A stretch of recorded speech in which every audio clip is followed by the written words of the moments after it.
For 20 years, every single family photograph sitting on my mother's mantel featured my younger brother standing in the center while I was neatly trimmed off the edge. "You just don't capture well in this lighting, Lauren," my mother would say, sliding the shears through the glossy paper. But yesterday, I stood in the center of a crowded art gallery in Sioux Falls, staring up at an immense oil painting of my face. The brass plaque bolted to the wall beneath it did not have my brother's name. It had mine, followed by the dates 1998 to 2016 and the word deceased. I traced the cold engraved metal with my thumb. My pulse did not jump. I did not cry. My family had not just been cropping me out of their holiday albums, they had legally buried me alive to steal my legacy. Before I tell you how I tore their perfect high society facade to shreds, take a moment to like and subscribe to Intimately Told Stories. Let me know your age in the comments and what state you are listening from today. 72 hours earlier, I was sitting at the dining table in my parents' pristine estate overlooking the Black Hills. The house smelled of expensive lemon polish and roasted lamb. My brother Colin sat across from me, twirling his crystal water glass. Colin was the golden child, a 30-year-old vice president at my father Calvin's logistics firm, who still brought his laundry home on weekends. I worked as a freelance historical archivist, pulling dusty county records for $50 an hour. I was the ghost in the room, the quiet, dependable daughter who showed up on time and asked for nothing. The heavy, vintage landline on the kitchen counter rang. My mother Diane answered it, wiping her hands on a linen towel. Her polite hostess smile was firmly in place until the voice on the other end spoke. I watched the blood drain from her cheeks. Her knuckles turned white, gripping the plastic receiver. A curator from a gallery had asked a very specific question. "We are looking for the original portrait of your daughter," he said. "The one painted by her grandfather. We want it for our centerpiece exhibition." Diane swallowed hard. The tendons in her neck strained. "I am sorry," she stammered, her eyes darting toward the dining room, where I sat peeling a label off my sparkling water. "You have the wrong number." She slammed the phone down onto the cradle hard enough to rattle the base. She turned around, pasting a brittle, frantic smile onto her face. "Just another telemarketer," she announced, pouring herself a glass of wine with a trembling hand. "A scam. They want money for some fake art registry." I did not confront her. I just watched the wine slosh against the rim of her glass. My grandfather had died 10 years ago. He was a brilliant, eccentric painter who despised my parents' obsession with country club status. He had painted me the summer I turned 16. My parents had told me the canvas was ruined in a basement flood shortly after his funeral. Now a gallery curator was calling for it. I stood up, excusing myself to the restroom. I walked down the long, vaulted hallway, lined with framed memories. Vacations to Aspen, corporate galas, holiday dinners. I stopped and looked closely at the edges of the frames. Colin, grinning in a tuxedo. Calvin shaking hands with the governor. Diane, holding a silver charity trophy. I looked at the negative space on the edges of the pictures. An unexplained shadow, a sliver of a blue dress trimmed away. Half of a shoulder sliced out of the frame. For my entire life, I thought they cut me out because they were ashamed of my plain, unpolished appearance. I thought I was just the boring archivist's sister who did not fit their flawless image. Standing in that hallway, listening to the clink of silverware from the dining room, the truth settled into my ribs like freezing rain. The panicked lie on the phone. The painting, I was told, had been ruined. It was not vanity. It was a calculated erasure. They were pretending I did not exist, and I was about to find out exactly how much my ghost was worth to them. I returned to my chair at the long mahogany dining table. The roasted lamb tasted like dry ash in my mouth. Diane sat at the head of the table sipping her Pinot Noir with a forced, rhythmic steadiness. Her eyes kept darting toward the hallway where the landline sat in its cradle. She was pretending the call had never happened. In this house, ignoring reality was a competitive sport. Calvin sliced his meat with slow, deliberate strokes. He dominated the room without raising his voice, radiating the quiet threat of a man who measured everyone by their net worth. He pointed his silver fork at my brother. "Tell your sister about the quarterly projections, Colin." Colin leaned back, expanding his chest inside his tailored shirt. "We are up 12% in the regional freight division," he boasted, flashing a grin that never reached his cold eyes. "I am restructuring the Dakotas route next week. Dad is naming me Executive Vice President of Regional Operations." Diane clapped her hands together, generating a sharp, hollow sound. "That is wonderful news, sweetheart. You have earned every bit of it." I set my water glass down. The condensation pooled on the polished wood. Colin had not earned anything. He spent his 20s crashing sports cars and failing out of private universities, while Calvin wrote checks to erase the damage. Colin was handed a title because he was the male heir to a logistics empire. I was handed a quiet corner to fold myself into. I secured a new archival contract with the State Historical Society today, I said, keeping my tone neutral. It gives me enough freelance independence to open my own preservation studio by the end of the year. The table went dead silent. The only sound was the grandfather clock ticking in the foyer. Colin let out a short, barking laugh. He tossed his napkin onto his plate. "Independent studio. That is cute, Lauren." He looked at Calvin, sharing a smug, knowing glance. "You are playing business owner with a safety net made of Dad and his money. I pay for my own equipment," I replied, staring directly at my brother. "I fund my own research." Colin scoffed, leaning forward and resting his elbows on the table. "You live in a condo owned by a trust Dad controls. He is the guarantor on your vehicle. Your health insurance is bundled through the corporate umbrella. Every time you swipe your debit card for groceries, the transaction routes through a server in his corporate accounting department. Dad basically owns you, Lauren. You would be on the street in an hour without his signature keeping you afloat." My jaw tightened. He was telling the truth. For years, Calvin had insisted on handling my major financial anchors, claiming it was a tax benefit for the family holding company. He called it protecting me. I always thought it was an awkward attempt at fatherly care. Now, sitting under the glare of the crystal chandelier, Colin, and his words sounded like a cold iron cage slamming shut. It was not protection. It was a leash. Diane quickly tapped her wineglass with a manicured fingernail. "Let us not discuss finances at the dinner table. It ruins the digestion. We are celebrating Colin tonight." I looked at the three of them, a perfect, wealthy trio, and me, the dependent ghost they kept around to make themselves feel generous. I placed my napkin on the table and stood up. I faked a tight smile. "I have a sudden migraine coming on. I am going to lie down in the guest room." Diane waved a dismissive hand, barely looking my way.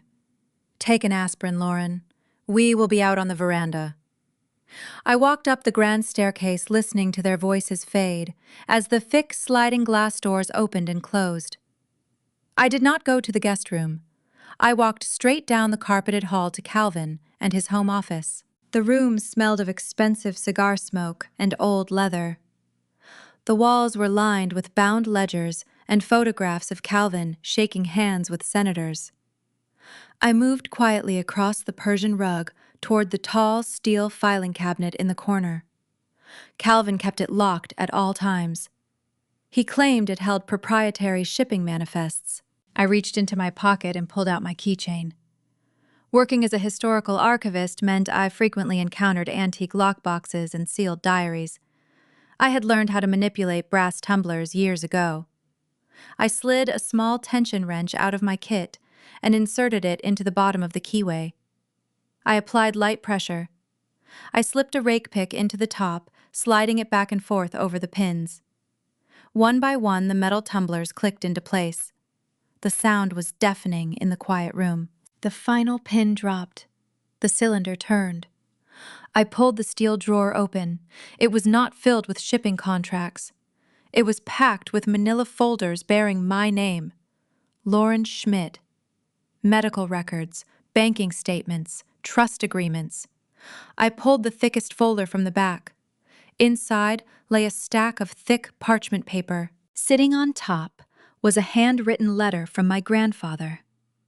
His messy, frantic handwriting jumped off the page. I recognized it instantly. I unfolded the paper. The date was 10 years old, written just weeks before his death. To my son, Calvin. You build your life out of paper and arrogance. You paint over anything that outshines your fragile ego. You have spent 20 years trying to hide her because she sees exactly who you are. You crop her out of your pristine photographs. You try to convince her she is nothing. But you will not paint over Lauren. I have made sure of it. I gave the canvas to someone you cannot buy. Someone who operates far outside your precious country club circles. She is the true masterpiece of this family. When the time comes, the world will see her. And they will see what you tried to destroy. My breath caught in my throat. I traced the faded ink with my fingertips. He had known. My grandfather had seen their toxicity, and he had hidden the portrait to protect it from them. I dug deeper into the file. Beneath the letter was a freshly printed legal document.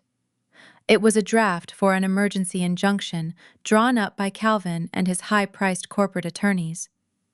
The header read, "In the matter of stolen property."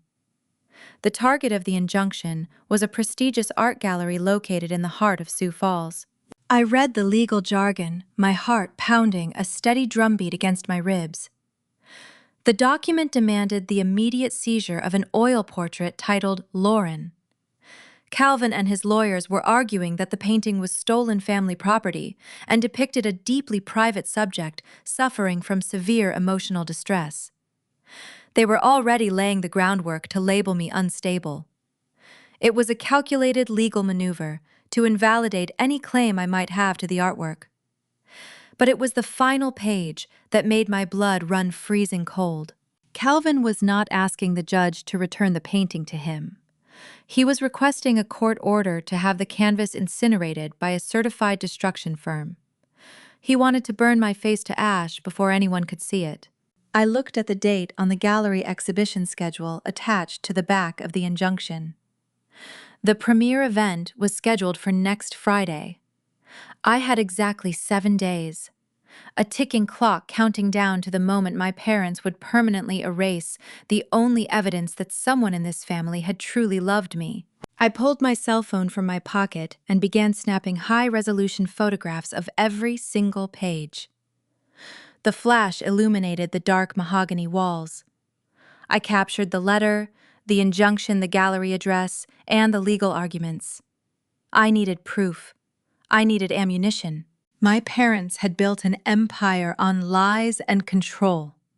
They thought they held the strings to my entire life, but they had made one fatal mistake. They had underestimated the quiet archivist who spent her days digging up buried truths. I slipped the documents back into the manila folder, exactly as I had found them. I closed the drawer and locked it with a sharp click. I turned to leave the room. The brass doorknob began to turn. Someone was standing on the other side of the wood. The door creaked open an inch. A sliver of hallway light cut across the Persian rug, landing directly on the tips of my shoes. I held my breath, gripping my phone tight enough to crack the screen. Lauren. Colin and his voice drifted through the narrow opening, sharp and suspicious. "Are you in there?" I flattened myself against the dark mahogany paneling as the heavy door creaked inward. The sliver of hallway light expanded, slicing across the Persian rug and illuminating the toes of my boots. I stopped breathing. I clamped my hand around a heavy brass fountain pen resting on the edge of the credenza and stepped directly into the opening. "Just grabbing a pen, Colin," I said. My voice came out flat and unbothered, masking the frantic drumming against my ribs. "I have a crossword puzzle in my bag, and my head is pounding." Colin narrowed his eyes, leaning into the doorway. He smelled of expensive scotch and arrogant entitlement. His gaze flicked over my shoulder, toward the steel filing cabinet. The drawer remained perfectly sealed, undisturbed in the dim lighting. He let out a loud, patronizing sigh, running a hand through his perfectly styled hair. "You are always creeping around like a stray dog, Lauren. Take your pen and go to sleep. Dad is stressed enough dealing with real corporate issues without you lurking in his workspace."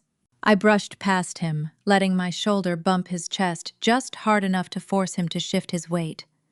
He grumbled an insult under his breath, but did not follow me. I returned to my room, but I did not sleep. I sat on the edge of the mattress, watching the moonlight filter through the blinds, waiting for the house to fall entirely silent. Before the sun crested the black hills, I packed a small duffel bag and slipped out the back door. The frost bit at my cheeks as I climbed into my truck. I turned the ignition and drove toward downtown Sioux Falls. The South Dakota prairie rolled past my window in long, uninterrupted stretches of frozen grass and desolate horizons. The heater blasted warm air against my freezing hands, but the chill inside my chest refused to thaw. I had exactly 7 days before Calvin convinced a judge to incinerate the only tangible proof of my true identity. The Sioux Falls Contemporary Arts Center occupied a renovated brick warehouse near the winding river. I parked on the empty street and pushed through the heavy glass entrance doors. The interior smelled of raw plaster, expensive espresso, and quiet preservation. A tall man with wire-rimmed glasses and a wool scarf draped loosely over his shoulder looked up from a minimalist reception desk. "I'm looking for the curator," I said, holding my ground as he assessed my worn jacket and practical boots. He adjusted his glasses, offering a polite but guarded smile. "I am Oliver. How can I assist you today?" I unzipped my jacket, stepping closer to the desk. "You called my mother yesterday regarding an upcoming exhibition? My name is Lauren Schmid." Oliver dropped his pen. It hit the hardwood floor with a sharp, echoing clack. He stared at me as if a ghost had just materialized in his lobby. The color drained from his face, leaving him pale and wide-eyed. He opened his mouth, but no sound emerged. "You look like you have seen a phantom," I noted, keeping my tone steady. He swallowed hard, gripping the edge of the desk. "In a manner of speaking, yes. Please follow me." Oliver locked the front entrance and guided me down a long corridor illuminated by harsh fluorescent strips. We bypassed the main public exhibition halls and entered a climate-controlled storage vault in the back of the building. The air inside felt heavy and thick, carrying the distinct, timeless scent of aging varnish and dust motes. Resting against the far brick wall, draped in a thick velvet cloth, stood an enormous wooden frame. "Your grandfather bypassed your parents entirely," Oliver explained, his voice dropping to a cautious whisper. "He despised your father's corporate greed. He left this piece with an independent executor, a quiet trust attorney operating out of a small rural town near the state line. That attorney contacted me last month. He said the waiting period had expired and it was time for the world to witness the masterpiece." Oliver stepped forward, gripping the edge of the velvet fabric. He pulled it downward, letting the heavy material slide to the floor, where it pooled in a dark heap. I stopped breathing. The canvas stood 6 feet tall. The oil paint jumped off the surface in vivid, staggering strikes of cerulean and burnt umber. It was me. But it was not the quiet, invisible girl who kept her head down at family dinners to avoid causing offense. The girl in the painting possessed fierce, striking eyes. Her chin tilted upward, commanding the space around her. She radiated a quiet, dangerous strength, holding a storm behind her expression. It was a breathtaking, undeniable capture of a soul refusing to be contained. Beneath the thick wooden frame, a small brass plaque caught the overhead light. It read, Lauren Schmid, followed by the dates of my birth, a fabricated year of death, and finally the word, deceased. Looking at the bold, relentless strokes of paint, the sterile storage room began to fade away. The sharp scent of turpentine and stale pipe tobacco filled my memory, pulling me backward in time. I was 16 years old, standing in my grandfather's dusty, sunlit studio. The wooden floorboards creaked under my sneakers. My grandfather stood beside an easel, his hands stained with colorful pigments, his gray hair wild and uncombed. Calvin and Diane had just forbidden me from attending a prestigious summer art program, claiming my plain presence and lack of social grace would embarrass them at the parent gala. I had been crying, feeling like a permanent stain on their perfect canvas. My grandfather knelt, handing me a thick wooden brush coated in bright yellow ochre. He wrapped his calloused fingers over mine, pressing the wood into my palm. "Listen to me, Lauren," he rasped, his voice thick with age and fierce certainty. "Your father builds his life out of thin paper and fragile ego. He paints over anything that outshines his hollow kingdom because he fears genuine substance. But you must never let them paint over you. You are the canvas, not the background. Do you understand me? You belong in the center of the frame." I blinked, forcing the sensory memory back down into my chest. My hands shook as I reached out to trace the dry, cracked paint on the edge of the canvas. "Why does the plaque label me as deceased?" I asked Oliver. My voice sounded distant, bouncing off the cold brick walls. "Your parents filed official legal paperwork with the Regional Arts Council a decade ago," Oliver replied, shifting uncomfortably. "They claimed the subject of this painting had passed away in a tragic accident. They sealed the records to prevent inquiries. The executor warned me they would attempt to stop the exhibition using their political influence. But I never imagined they were lying about your actual death." Oliver reached behind the heavy wooden stretcher bars supporting the canvas. He pulled out a thick, sealed manila envelope covered in yellowing tape. "The executor instructed me to hand this directly to you if you ever walked through those doors," he said, holding it out to me. "It has been taped to the back of the frame for 10 years, waiting for you to find it." I tore the thick paper open. A heavy brass key dropped into my palm. It carried a numerical engraving and the faded logo of a private credit union located on the edge of the city. A single folded piece of high-quality stationery accompanied the key. I opened it. It contained a single line of my grandfather's messy, undeniable handwriting. "Follow the ink, Lauren." The cold metal bit into my skin as I clenched my fist tight enough to turn my knuckles white. The crushing weight of the truth finally settled over my shoulders. My parents had not merely cropped me out of their holiday photographs to preserve their flawless social image. They had faked my death to the Arts Council and filed injunctions to incinerate this canvas because the painting was a map. My grandfather had known their insatiable greed would consume them.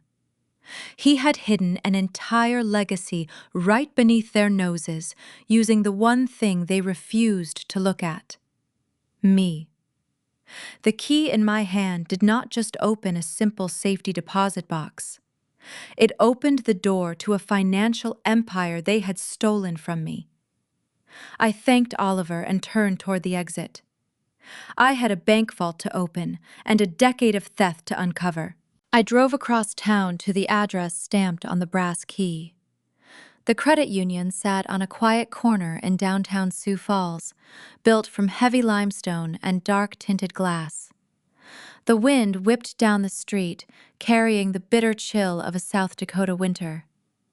I pushed through the revolving doors, stepping into a silent lobby that smelled of floor wax and old money. I approached the teller, sliding the heavy brass key across the polished marble counter. I presented my driver's license. The woman scrutinized the name, checking it against a thick, leather-bound ledger. She gave a curt professional nod and signaled for a manager. A man in a tailored gray suit escorted me past the security gates and down a short flight of carpeted stairs into the subterranean vault. The air down here grew noticeably colder. Rows of polished steel doors lined the walls, reflecting the harsh overhead lights. The manager stopped at a box near the bottom corner, checking the numerical engraving on my key. He inserted his master key into the first slot. I knelt on the cold tile, sliding my key into the second lock. We turned them simultaneously. A heavy metallic click echoed through the narrow aisle. He stepped back, allowing me to pull the long metal container from its housing. I carried the heavy tin into a private viewing room, closing the solid oak door behind me. The room contained nothing but a plain table, a single chair, and a bright reading lamp. I sat down, placing the box under the glaring bulb. My hands felt numb. The metal was freezing against my skin. I flipped the twin latches and lifted the lid. Inside lay a thick stack of legal documents bound in dark blue cardstock. The top page bore the official seal of the state and the bold heading, Last Will and Testament. I carefully turned the pages, reading the dense legal terminology. My grandfather had not been a struggling artist holding on to a modest studio. He had been one of the original real estate developers in the region. He owned vast tracts of pristine timberland in the Black Hills and a portfolio of historic commercial properties dotting the downtown Sioux Falls district. The net worth listed on the final appraisal page made my breath hitch. It was an immense, staggering fortune. And according to the binding clauses written 10 years ago, every single acre, every building, and every bank account was left entirely to me. I stared at the paperwork, trying to process the magnitude of the theft. I had spent my early 20s clipping coupons and working 3 jobs just to pay my heating bills. Calvin and Diane had always told me they lacked the liquid capital to support my freelance career. They claimed the family holding company tied up all their cash. Yet they were sitting on a sprawling empire that my grandfather had explicitly designed to give me total independence. I flipped to the next section of the folder, expecting to find the deed transfers. Instead, I found a separate document stapled to the back of the will. It was a standardized legal waiver. I flattened the crinkled paper under the lamp, adjusting the light to illuminate the fine print. The header read, "Voluntary relinquishment of trust assets." I read the paragraphs outlining how the designated beneficiary willingly surrendered all rights, titles, and interests in the estate, transferring the entire portfolio to Calvin and Diane Schmidt. The justification listed was to consolidate family holdings and ensure professional corporate management. I looked at the date stamped at the top right corner. It was my 18th birthday. My mind rushed backward. I remembered that day vividly. I had spent the afternoon studying for my final high school exams in the local library because my parents were hosting a lavish country club dinner for Colin. He had just wrecked his second sports car, and they bought him a brand new truck to soften the blow of his rising insurance premiums. I had eaten a cold sandwich alone, celebrating my entry into adulthood in total silence. I lowered my gaze to the bottom of the page. A signature rested on the dotted line. Lauren Schmid. I am a forensic archivist. I spend my days analyzing centuries-old penmanship, authenticating historical letters, and detecting fraudulent land grants. I know how ink behaves when a hand moves across paper. I know the distinct, unique rhythm of a human signature. I leaned in close, studying the dark blue ink. The curves were hesitant. The pressure applied to the pen was uneven, leaving tiny dark pools at the bottom of the vowels. Whoever wrote this had been tracing a copied sample, dragging the tip of the pen far too slowly. But the most glaring error stood out like a beacon. I am left-handed. My signature carries a very specific backward slant, a sharp hook on the capital L that is nearly impossible for a right-handed person to replicate naturally. The letter L on this waiver leaned forward, smooth and rounded. It was a blatant, sloppy forgery. My own parents had forged my signature on the exact day I reached legal adulthood. They had stolen an immense historic trust and funneled it directly into their corporate accounts. They had watched me struggle to pay rent for a decade, knowing they held millions in assets with my name on them. The crushing sting of betrayal began to evaporate, replaced by a cold, rigid clarity. The sadness that had haunted me in that gallery storage room vanished entirely. This was not merely a cruel family dynamic. This was a calculated felony. This forged piece of paper was the smoking gun. I believed right then that this signature was the ultimate crime I needed to prove. I thought this waiver was the floor of their deception.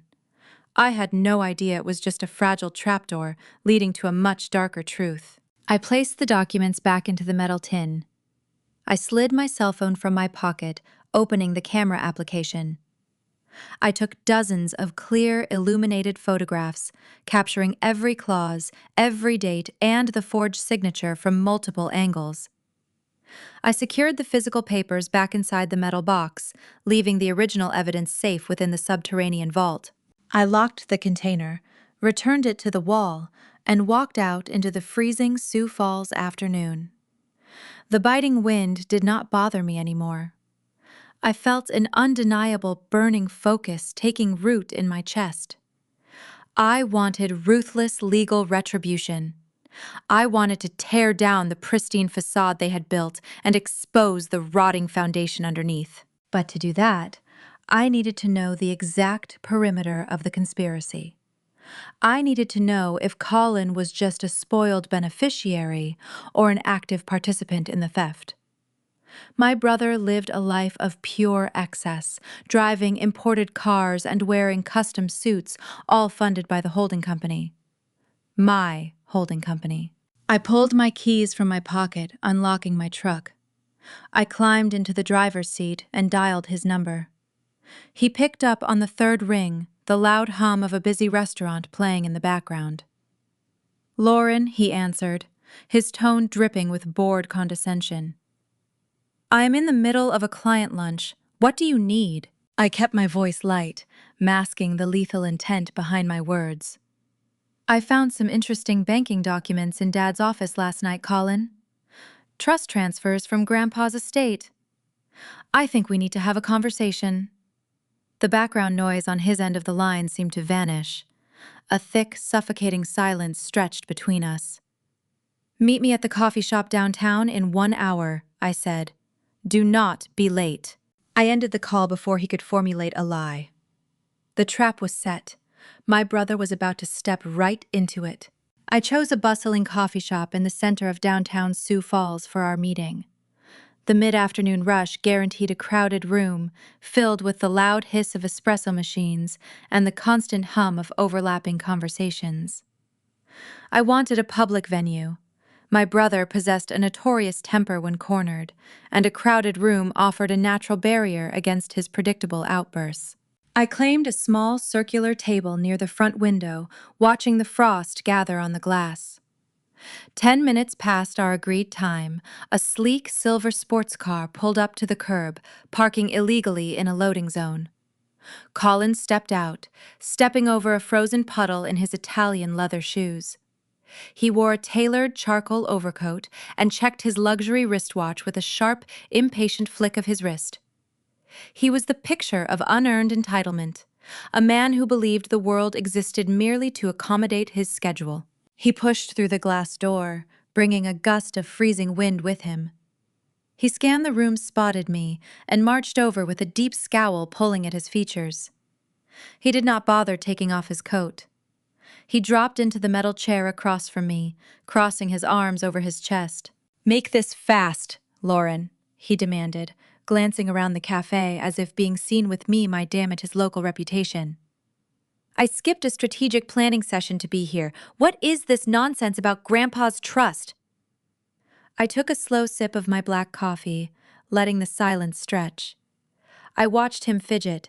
His knee began to bounce under the table, a subtle, nervous tell he had carried since childhood. I spent the morning at the credit union, Colin, I said, keeping my voice low and even. I visited a subterranean vault. I read a very detailed final testament.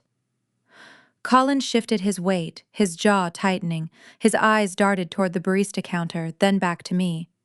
He uncrossed his arms, resting his hands flat on the table. Grandpa was a senile old man who liked to draft meaningless paperwork to upset Dad, he scoffed. Nothing in that box holds any legal weight. It is ancient history. It carried enough weight to require a voluntary relinquishment waiver, I replied, locking my gaze onto his face. A highly specific legal document surrendering a multi-million-dollar real estate portfolio directly to the family holding company. The color drained from his face, leaving a sickly pale hue beneath his expensive salon tan. He opened his mouth, but no words came out. I leaned forward, closing the distance between us across the small table. I found the waiver, Colin, dated the exact day of my 18th birthday. The signature on the bottom line is a clumsy, right-handed imitation. His fingers twitched. The heavy ceramic coffee mug slipped from his grasp, hitting the wooden table with a loud crack. Dark liquid splashed across the polished surface, soaking into a stack of paper napkins and dripping onto his expensive wool trousers. He did not flinch at the hot spill. He just stared at me. His pupils dilated in sudden, trapped panic. "You were in the house that day," I continued, my voice steady as a metronome. "You were celebrating your new truck while I was at the library. You watched Calvin and Diane forge my name." He grabbed a handful of ruined napkins, swiping frantically at the spilled coffee. His polished executive facade shattered, revealing the terrified little boy hiding underneath. "Keep your voice down," he hissed, glancing over his shoulder to ensure the nearby tables were occupied by strangers wearing headphones. "You do not understand what was happening back then. You have no idea how much pressure Dad was under." "Enlighten me," I countered, sitting back in my chair. Colin leaned across the table, his voice dropping to a frantic, desperate whisper. The logistics firm was drowning Lauren.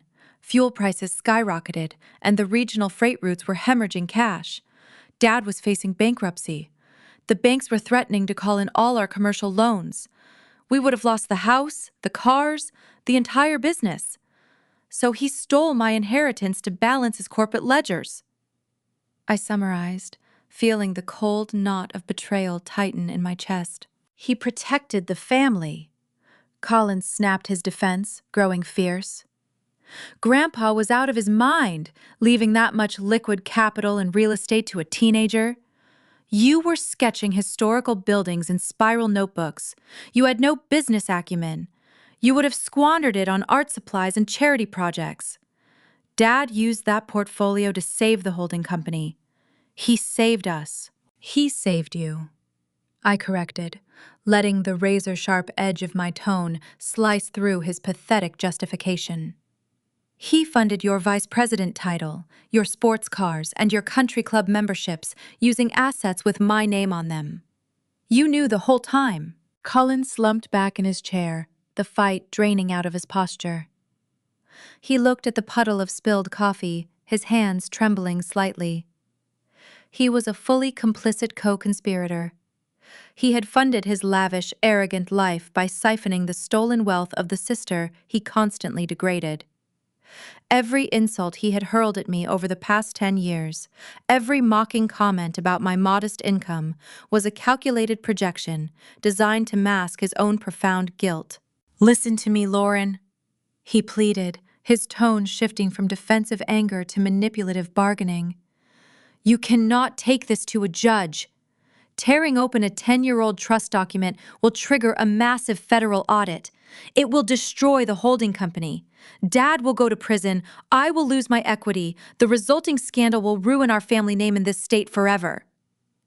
He reached into his jacket pocket, pulling out a slim leather checkbook. He clicked a silver pen, laying it flat on the damp table.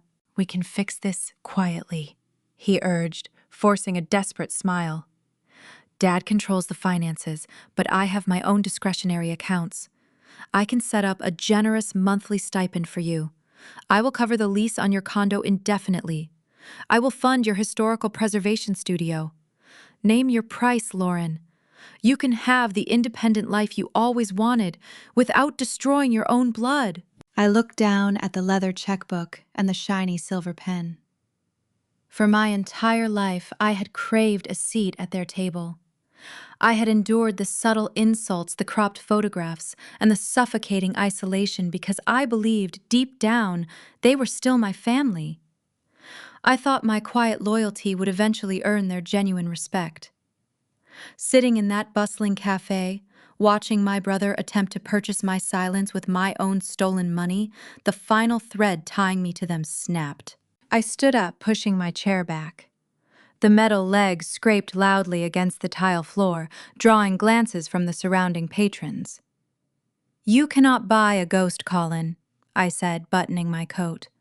"Keep your stipend. You are going to need every single penny for your defense attorneys." I turned and walked toward the exit, the bell above the door chiming as I pushed it open. The freezing prairie wind hit my face like a physical blow. I stepped onto the icy sidewalk, realizing the sheer magnitude of my isolation. I was entirely alone in this fight. I had no wealthy allies, no corporate attorneys, and no safety net. I had just declared war on a ruthless logistics tycoon and his desperate heir. As I walked toward my parked truck, a dark realization settled over me. Colin would not wait. He was likely dialing Calvin before I even reached the end of the block.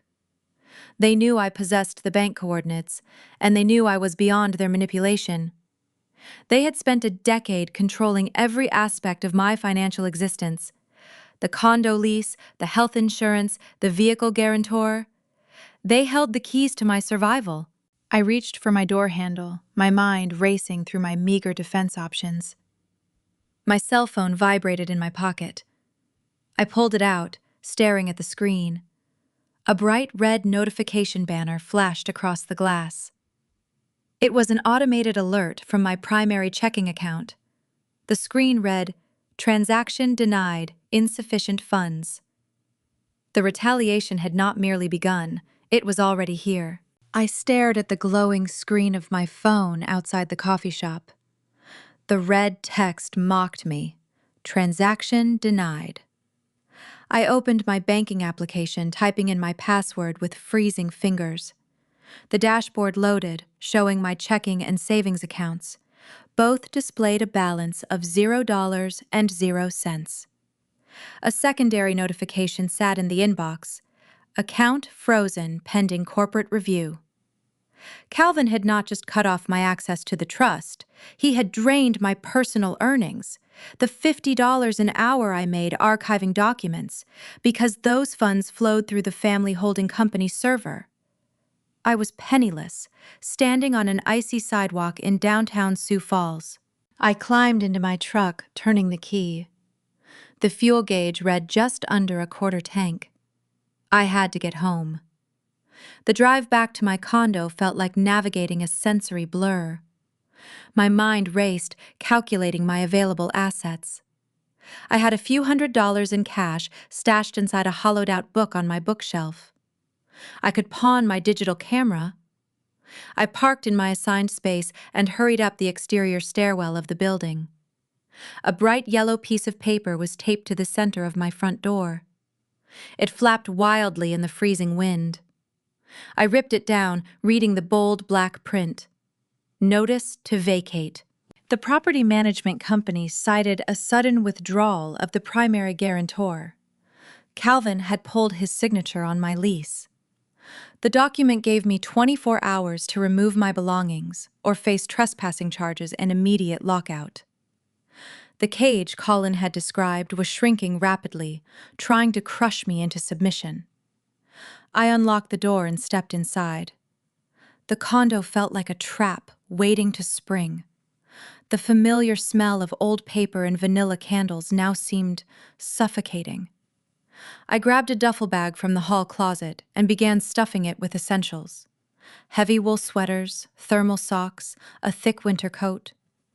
I bypassed the electronics, knowing Calvin could likely track the tablets or laptops purchased under his corporate accounts. I grabbed my camera, my lock-picking kit, and the cash hidden in my hollowed-out dictionary. $340. It was barely enough for fuel and cheap lodging. I needed to leave the city. Sioux Falls was Calvin and his territory. He owned the local judges, the property managers, and the police chief who golfed at his country club. If I stayed, they would find a way to drag me into a psychiatric hold or fabricate a theft charge.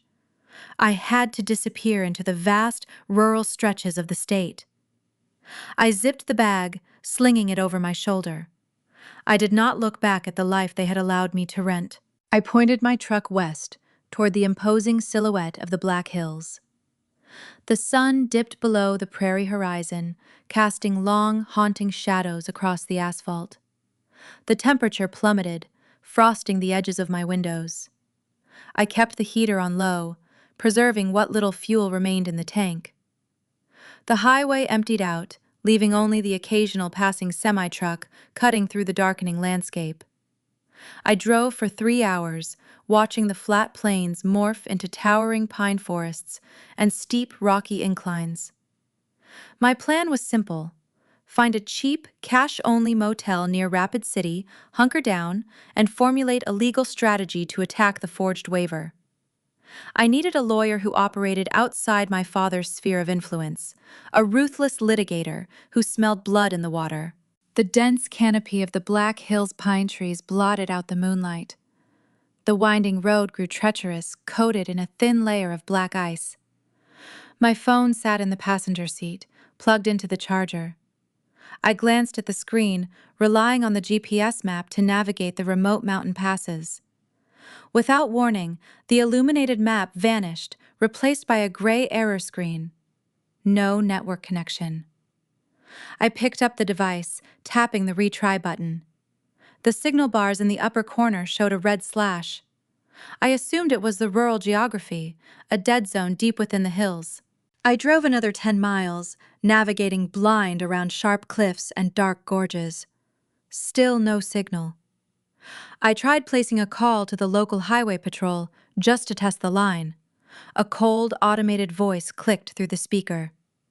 "We are sorry, but this cellular account has been suspended by the primary billing administrator. Please contact your provider." The automated message echoed in the quiet cabin of my truck. The invisible gun Colin had waved in my face at the dinner table had just fired. Calvin generously paid my cell phone bill. It was the final thread connecting me to the grid. By terminating my line, he had silenced me. I could not call a lawyer. I could not access my digital archives. I could not use the map to find a safe route through the freezing wilderness. I was flying blind in the dark, surrounded by dense forest with a quarter tank of gas and a rapidly dropping temperature gauge. My parents were executing a flawless financial and social chokehold. They wanted me stranded, starved, and panicked. They expected the quiet, compliant daughter to break down and beg for rescue. They expected me to crawl back to the estate, apologize, and accept their hush money to keep the secret buried. The silence of the isolated highway pressed against the glass. The only sound was the hum of my engine and the crunch of tires on ice. A sharp bend appeared in the road ahead. I pressed the brake pedal, but the tires hit a patch of solid ice. The truck skidded sideways, sliding toward the guardrail and the steep drop-off beyond it. I gripped the steering wheel, turning into the skid, pumping the brakes with desperate precision. The heavy tires caught the gravel shoulder at the very last second, jolting the vehicle to a harsh, grinding halt. The engine sputtered, choked, and died. A thick, suffocating silence descended over the mountain. I turned the key, but the engine only clicked. The cold had killed the old battery, or the alternator had finally failed under the strain. I sat in the pitch-black cabin, shivering as the frost immediately began creeping up the center of the windshield. The financial chokehold was now a physical trap. My breath plumed in the freezing air. I rubbed my hands together, trying to generate warmth. I zipped my heavy coat up to my chin, staring out into the dark timberland. I had no phone, no heat, and no allies. The temperature outside was dropping below zero. Survival was no longer a metaphor for legal battles. It was an immediate, physical reality. I shoved the remaining cash into my boot, grabbed my lock-picking kit, and pushed the heavy truck door open. The biting wind sliced through my clothing. I began walking down the dark highway, relying only on the moonlight reflecting off the snow. I needed warmth, and I needed a weapon. Not a physical weapon, but a legal shark who could tear my father's empire apart. The bitter cold fueled my resolve, hardening my heart into something unrecognizable. Calvin and Diane thought they had buried me in these woods, but they had merely stripped away the cautious archivist, leaving behind a woman with nothing left to lose. And a woman with nothing to lose is the most dangerous entity on Earth. Through the dense curtain of pine branches, a faint flickering neon sign cut through the darkness about 2 miles down the ridge. A roadside diner or a rundown motel, it did not matter, it was shelter. I adjusted the strap of my duffel bag and marched toward the glowing red light. The hunt for my legacy was just beginning, and I was ready to draw first blood in the courtroom. As I approached the glowing sign, the silhouette of a battered payphone stood near the entrance. My mind began calculating the cost of a long-distance call. I needed to find a litigator who hated my father just as much as I did. The flickering neon sign of the roadside motel cast a sickly red glow across the frozen gravel. I dropped my heavy duffel bag near a rusted ice machine and stepped into the outdoor phone booth. The plastic receiver felt like a block of ice against my ear. My fingers were stiff-numb and practically useless as I fumbled with my remaining quarters, feeding them into the coin slot. I listened to the metallic clinking sound, praying the ancient machine still worked. I dialed the only number I had memorized that did not belong to my toxic family. Oliver picked up on the 5th ring. The gallery curator sounded groggy, the background noise indicating I had woken him from a deep sleep. "It is Lauren," I said, my teeth chattering as the bitter wind whipped through the broken glass of the booth. "My accounts are frozen, my truck died on the mountain pass, and my father terminated my cellular service. I am calling from a payphone somewhere near the edge of the Black Hills." A sharp intake of breath echoed through the receiver. Oliver processed the gravity of the situation instantly. He understood that my parents were not merely trying to hide a painting anymore. They were trying to erase me from the board entirely. "I need a lawyer," I told him, gripping the plastic cord. "I found a forged waiver in a credit union vault. Calvin used it to steal my grandfather's entire real estate portfolio. He funded his logistics empire with my inheritance. But I cannot fight a billionaire with the cash I have stuffed in my boot. I need a litigator who operates outside his sphere of influence. A shark who smells blood in the water." Oliver did not hesitate. "The art world is full of contested estates and wealthy heirs fighting over hidden assets," he explained, his voice losing all traces of sleep. "I know a woman in Rapid City. She handles high-stakes trust litigation, and she despises corporate bullies. Her name is Valerie Pierce. I will call her right now and tell her you are coming." I thanked him and hung up. The dial tone buzzed in my ear, a steady hum of temporary relief. I spent $30 on a dingy motel room, locking the deadbolt and shoving a wooden chair under the knob. I did not sleep. I sat on the edge of the sagging mattress, staring at the peeling wallpaper, clutching my digital camera. Inside its memory card lay the keys to my freedom. Before dawn broke over the jagged pine ridges, I walked to a nearby diner and convinced a snowplow driver to give me a lift into downtown Rapid City. The rumbling diesel engine provided a temporary reprieve from the freezing cold. I watched the rugged wilderness transition into paved streets and brick storefronts. The driver dropped me near the warehouse district, right in front of a renovated industrial building. Valerie Pierce operated out of a second-floor office that prioritized utility over intimidation. There was no mahogany paneling or plush Persian rugs. The space featured exposed brick concrete floors and steel desks buried under towering stacks of legal briefs. Valerie sat behind a wide glass table reviewing a thick contract. She wore a tailored navy blazer, her dark hair pulled back into a severe, practical knot. She possessed the calculating, unblinking eyes of an apex predator scanning a wounded target. "Oliver called me," she said, bypassing any pleasantries. She gestured to the empty metal chair across from her. "Sit down and show me what you have." I unzipped my coat, pulling the digital camera from my pocket. I set it on the glass table, turning the small screen toward her. I scrolled to the high-resolution photographs I had taken inside the subterranean vault. I showed her the last will and testament, detailing the millions in commercial properties and timberland. Then I pulled up the image of the voluntary relinquishment waiver. I pointed to the signature on the bottom line. "I am left-handed," I explained, keeping my voice steady. "That signature was executed by a right-handed person, tracing my name. The ink pools at the bottom of the vowels. The capital letter leans forward instead of hooking backward. Calvin and Diane forged this on my 18th birthday and transferred the entire trust into their corporate holding accounts." Valerie leaned forward, studying the glowing digital screen. Her expression remained unreadable. She did not offer pity or performative shock. She offered a cold, pragmatic reality check.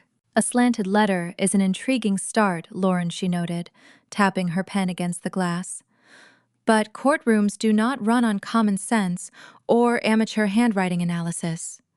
They run on undeniable, bulletproof evidence. Your father has a war chest filled with corporate capital. He has a team of litigators on retainer who specialize in burying plaintiffs." She leaned back, crossing her arms. "If we file a lawsuit based solely on visual discrepancies, they will stall us in discovery for 5 years. They will hire their own highly paid handwriting experts to testify that your signature naturally evolved over a decade. They will claim the variations are due to your youth at the time of signing. They will bleed you dry with endless motions and legal fees until you are forced to abandon the case." "But the trust is stolen," I countered, gripping the cold edge of the table. "He lied to the Regional Arts Council, claiming I was deceased. He is filing an emergency injunction to incinerate my portrait before the public exhibition opens." Valerie raised a hand, stopping my momentum. "The art injunction is a separate tactical issue," she clarified. "We have exactly 4 days before the gallery premiere in Sioux Falls. Calvin is relying on a friendly judge to grant a summary destruction order based on his fabricated claim of emotional distress and stolen family property. We cannot waste time fighting the branches of his lies. We need to strike the root of the tree." She opened a thick legal binder on her desk, flipping to a blank page. "The waiver is the root," she explained. "If that document is proven fraudulent, his entire claim to the estate evaporates. The painting belongs to the true heir. But to shatter that waiver, we need the original notary public." I frowned, looking at the blurry blue stamp on the digital photograph. "Real estate transfers and trust relinquishments require a certified notary seal." Valerie continued, her eyes locking onto mine. "By state law, that official must maintain a sequential bound logbook recording every single person who signs a document in their presence. They must record your identification details, the exact time, and often a physical thumbprint. If you were sitting in a library studying for exams when that waiver was stamped, the logbook will prove it." She tapped her pen on the desk for emphasis. Either the notary logbook contains a blank entry for that day, or it contains a fabricated record signed by an imposter. That bound journal is our silver bullet. If we secure it, the forgery becomes an undeniable criminal fact. I looked down at my worn boots. My accounts are frozen, Valerie. My truck is dead on a mountain pass. I cannot pay your hourly rate. I cannot afford a retainer to hunt down a notary who stamped a document 10 years ago. Valerie closed the thick binder with a sharp, satisfying snap. I do not want a retainer, Lauren. I want 30% of the recovered estate. I blinked, staring at her calculating expression. Your grandfather left you a portfolio worth tens of millions, she stated, her voice dropping to a low, serious pitch. Calvin stole it to prop up his shipping routes and fund his golden child. I am going to take this case on contingency because when we win, the payout will fund this firm for a decade, and frankly, I enjoy watching arrogant tycoons lose their empires. A surge of genuine hope flared in my chest. For the first time since the gallery called my parents' house, I was no longer fighting alone. I had a weapon. We have 96 hours before the judge rules on the painting injunction, Valerie warned, standing up from her desk. We have to identify this notary, track him down, and secure his logbook before your father realizes we are building a criminal case. But you need to prepare yourself for the immediate fallout. She turned a laptop screen toward me, pushing it across the glass. Calvin is not going to sit quietly and wait for a court date. He knows you vanished off the grid last night. He knows you hold the bank coordinates. He is already launching a preemptive strike to destroy your credibility before you can speak. I stared at the glowing monitor. It was a digital article from a prominent local news outlet in Sioux Falls. The headline made the blood freeze in my veins. It featured a public statement from my mother, Diane, painting a horrifying, fabricated narrative. She was telling the world that I was experiencing a severe psychiatric breakdown. The article claimed I was a dangerous, unstable woman attempting to extort my loving family. The social smear campaign had officially begun. I stared at the glowing monitor on Valerie and her glass desk. The digital headline glared back at me in bold black font. Local tycoon faces extortion attempt from estranged daughter. Beneath the text, a high-resolution photograph of my mother Diane dominated the screen. She stood outside the county courthouse, wearing a tasteful beige trench coat, dabbing the corner of her eye with a tissue. Valerie hit the spacebar, playing the embedded video clip. Diane stared directly into the news cameras, her voice trembling with perfectly rehearsed heartbreak. We love Lauren so much, she whimpered, clinging to Calvin, who stood stoically beside her. We have spent years trying to get her the psychiatric help she desperately needs. It is devastating to watch her mental health deteriorate to this point. She is making unfounded financial demands, creating wild delusions about stolen art and hidden trusts. We ask for privacy during this painful family crisis. The video ended. The silence in the raw industrial office felt suffocating. They were not just fighting me in the courtroom. They were executing a public character assassination. This is page 1 of the corporate defense playbook, Valerie said, closing the laptop. If the plaintiff holds damaging evidence, you destroy the plaintiff and her credibility before she ever reaches a witness stand. If you are a crazy person trying to extort your loving parents, no judge will grant a hearing for a forged waiver. I felt a cold sweat prickle along the back of my neck. They were sealing all the exits. Valerie reached into her desk drawer and tossed a cheap plastic prepaid cell phone onto the table. Take this. Do not log into your primary email. Do not post on your social accounts. Give them silence. It will drive Calvin insane because he cannot predict your next move. She handed me a set of keys on a plain metal ring. My paralegal drives an old tan sedan. It is parked out back. Take it. Go to the Starlight Motel on the edge of town. Pay in cash. Stay out of sight while I hunt down the notary seal. I took the keys and the burner phone, driving the borrowed sedan through the slush-covered streets of Rapid City. The Starlight Motel was a decaying structure, boasting a flickering neon vacancy sign and peeling yellow paint. I paid the clerk with my dwindling cash reserves, securing a room at the far end of the exterior corridor. The room smelled of stale cigarette smoke and cheap industrial pine cleaner. A floral bedspread draped over a sagging mattress. The heater beneath the window hummed loudly, rattling the single-pane glass. I locked the deadbolt and sat on the edge of the bed, the psychological weight of the past 24 hours threatening to crush my ribs. I opened my laptop, connecting to the unsecured public wireless network.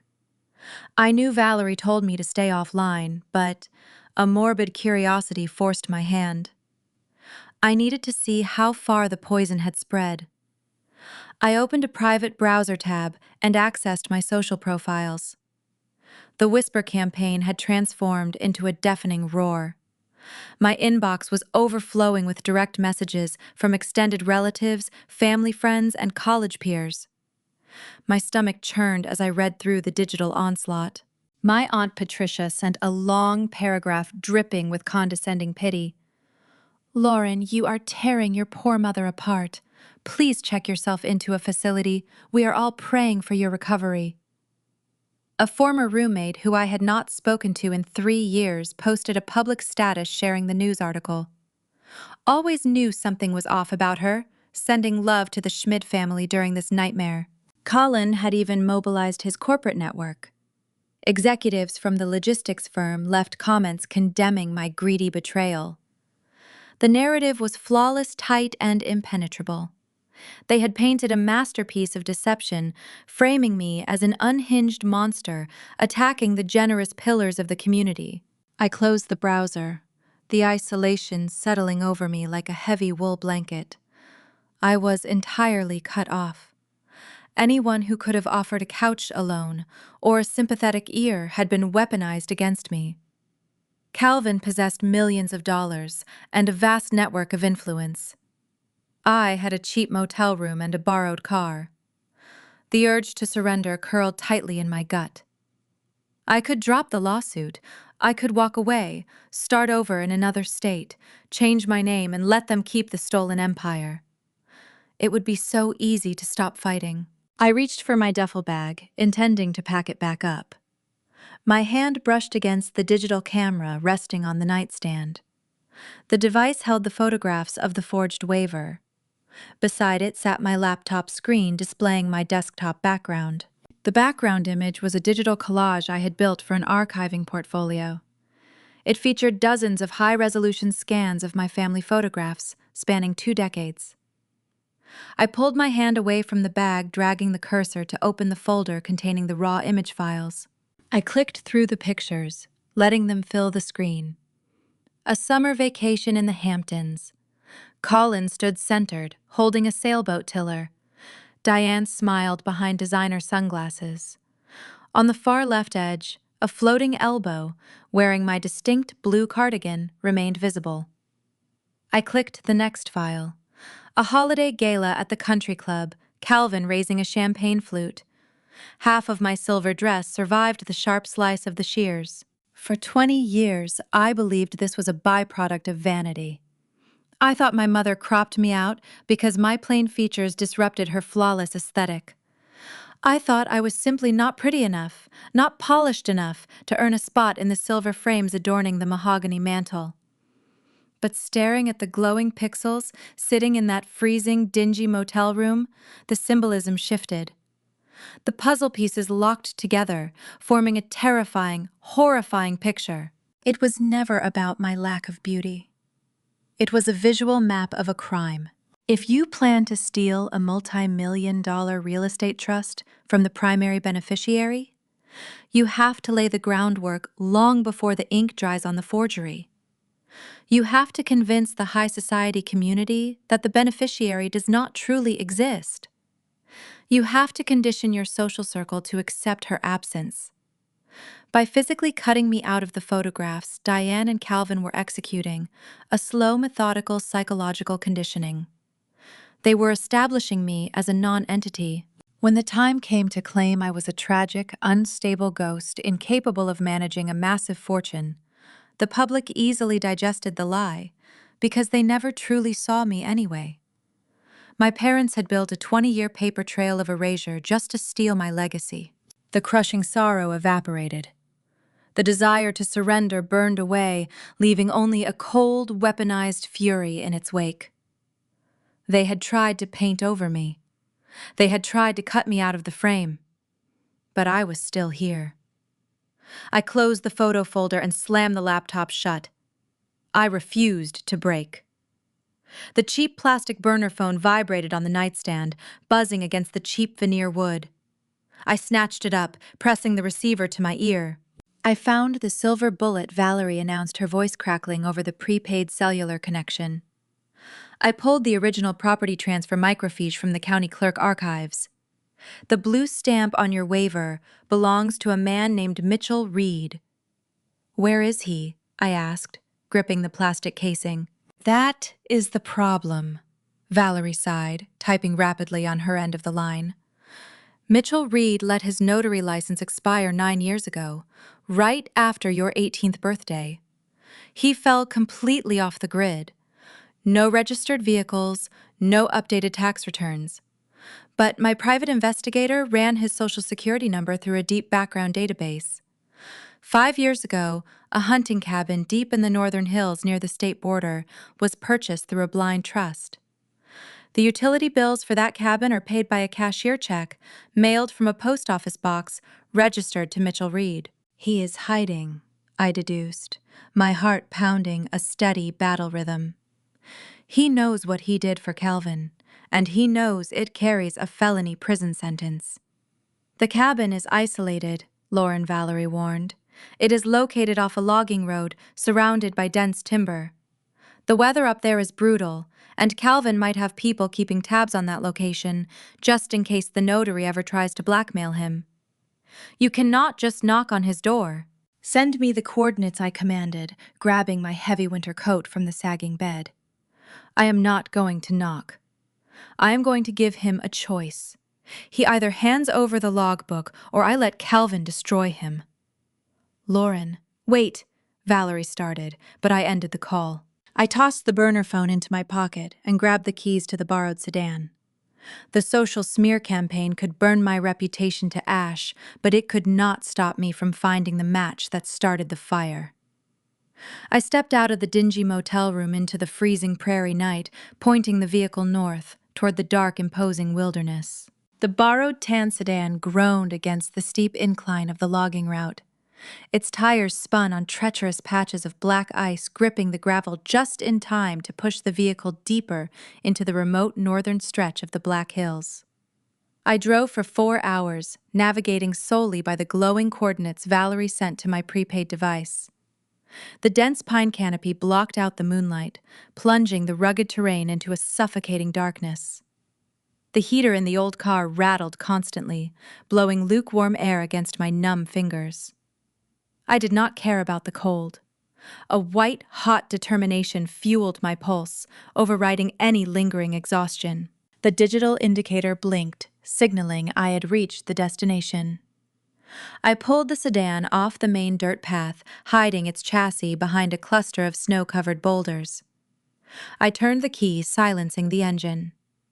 The profound isolation of the wilderness crashed over me. I stepped out of the vehicle, my boots crunching softly into the fresh powder.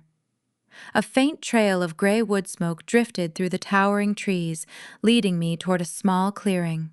A modest log structure stood nestled against a jagged rock face. Warm yellow light spilled from a single frosted window pane. This was the sanctuary of Mitchell Reed, the man who sold my future to a logistics tycoon for a handful of corporate cash. I approached the heavy oak entrance. I did not knock gently. I pounded my fist against the timber, the sound echoing sharply across the empty valley. A heavy deadbolt clicked. The door opened a few inches, restrained by a thick steel chain. A pair of bloodshot, paranoid eyes peered through the narrow gap. The man on the other side possessed a weathered face, lined with years of heavy drinking and constant anxiety. His gray hair hung in greasy strands around his ears. He wore a thick flannel shirt smelling of stale beer and wood ash. "Who are you?" he rasped, his tone rough like sandpaper. "Go away! You are trespassing on private property." "My name is Lauren Schmidt," I said, keeping my voice level and unyielding. The blood drained from his face, leaving a sickly pale hue. His gaze darted past my shoulder, scanning the dark tree line for hired thugs. He tried to slam the door shut, but I wedged the rigid toe of my winter boot into the gap. The heavy wood struck the leather and bounced back. "Calvin did not send me Mitchell," I stated, pressing my shoulder against the freezing timber. "I came here alone. But if you shut this door, the next people pulling up to your property will be federal investigators carrying a felony warrant."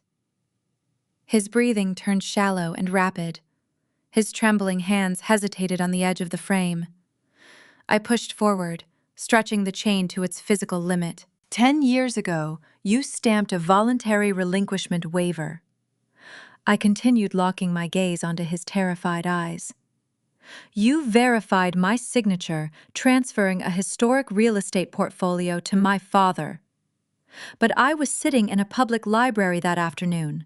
You notarized a blatant forgery. I have the digital scans. I have the trust records. I know exactly what you did." "I do not know what you are talking about," he stammered, his voice cracking. "Leave me alone. I retired a long time ago." I reached into my heavy coat, retrieving my digital camera. I powered it on, bringing up the high-resolution image of the painting stored in the gallery vault. I held the glowing screen up to the narrow opening. "Look at this," I commanded. Mitchell blinked, staring at the monitor. The vivid strokes of cerulean and burnt umber illuminated the darkness between us. The portrait of my 16-year-old self radiated a fierce, undeniable life. "My grandfather painted this," I explained, watching the recognition spark in his tired eyes. "He built the very estate you helped steal. He was a good man who trusted the law to protect his legacy. Calvin hid this painting for a decade. He lied to the Arts Council claiming I was dead. Right now, my father is filing an injunction to burn this canvas to ash just to cover up the crime you facilitated." Mitchell stared at the painting. His throat bobbed as he swallowed hard. The tough, paranoid exterior began to fracture. He was a man who had spent 9 years hiding from his own conscience, drinking away the guilt in an isolated cabin. The physical proof of the human cost staring back at him broke the final pillar of his denial. "If you help me," I said, softening my voice by a fraction, "I will protect you. My lawyer will broker an immunity deal with the prosecutor, but if you hide behind that chain, I will hand your name to the authorities tomorrow morning. Calvin will throw you to the wolves to save himself. You know he will.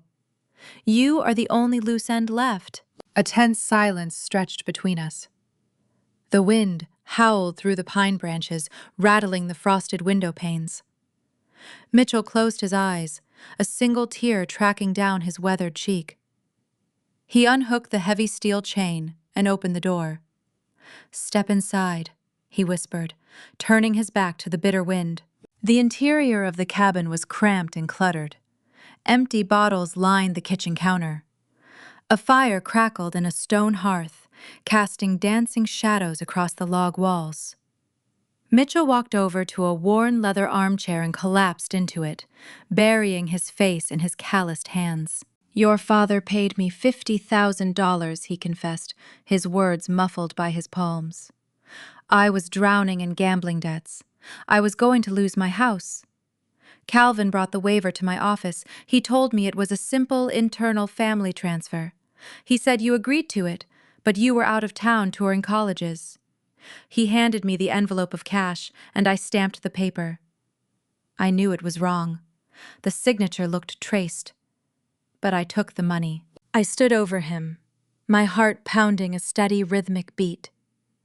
I needed more than a verbal confession. I needed the silver bullet Valerie described. "Where is the logbook?" I asked. Mitchell pointed a trembling finger toward a loose floorboard near the stone fireplace. "I kept it," he admitted, looking up at me with hollow, regretful eyes. "I let my license expire, and I moved up here to disappear. But I kept the journal. I knew Calvin would eventually try to silence me. I needed an insurance policy." I walked over to the hearth, prying the loose wooden board up with my gloved fingers. Beneath the floorboards lay a dust-covered metal lockbox. I pulled it out, setting it on the small wooden coffee table. Mitchell tossed me a small brass key from his pocket. I turned the lock and opened the lid. Inside rested a thick, bound ledger with a faded black cover. I opened the heavy pages, flipping back 10 years to the exact date of my 18th birthday. I scanned the columns, tracking the times and the names. The rows leading up to the afternoon were filled with mundane real estate transfers, but the line corresponding to my supposed waiver was entirely blank. There was no signature, no thumbprint, no identification record. It was undeniable proof. The blank line was a glaring, gaping hole in my father's flawless corporate facade. The wall of lies had finally cracked. "I need you to say everything you just told me on camera," I said, pulling my digital device from my pocket and switching it to video mode. "I need you to state your name, your former profession, and exactly how Calvin paid you to stamp a fraudulent document." Mitchell nodded slowly, staring at the glowing red recording light. He cleared his throat, squaring his shoulders. He recited the confession, detailing the $50,000 bribe the missing beneficiary and the subsequent guilt that drove him into exile. The video captured his regret and his fear, anchoring the legal case in undeniable reality. I saved the file, slipping the camera and the black ledger into my duffel bag.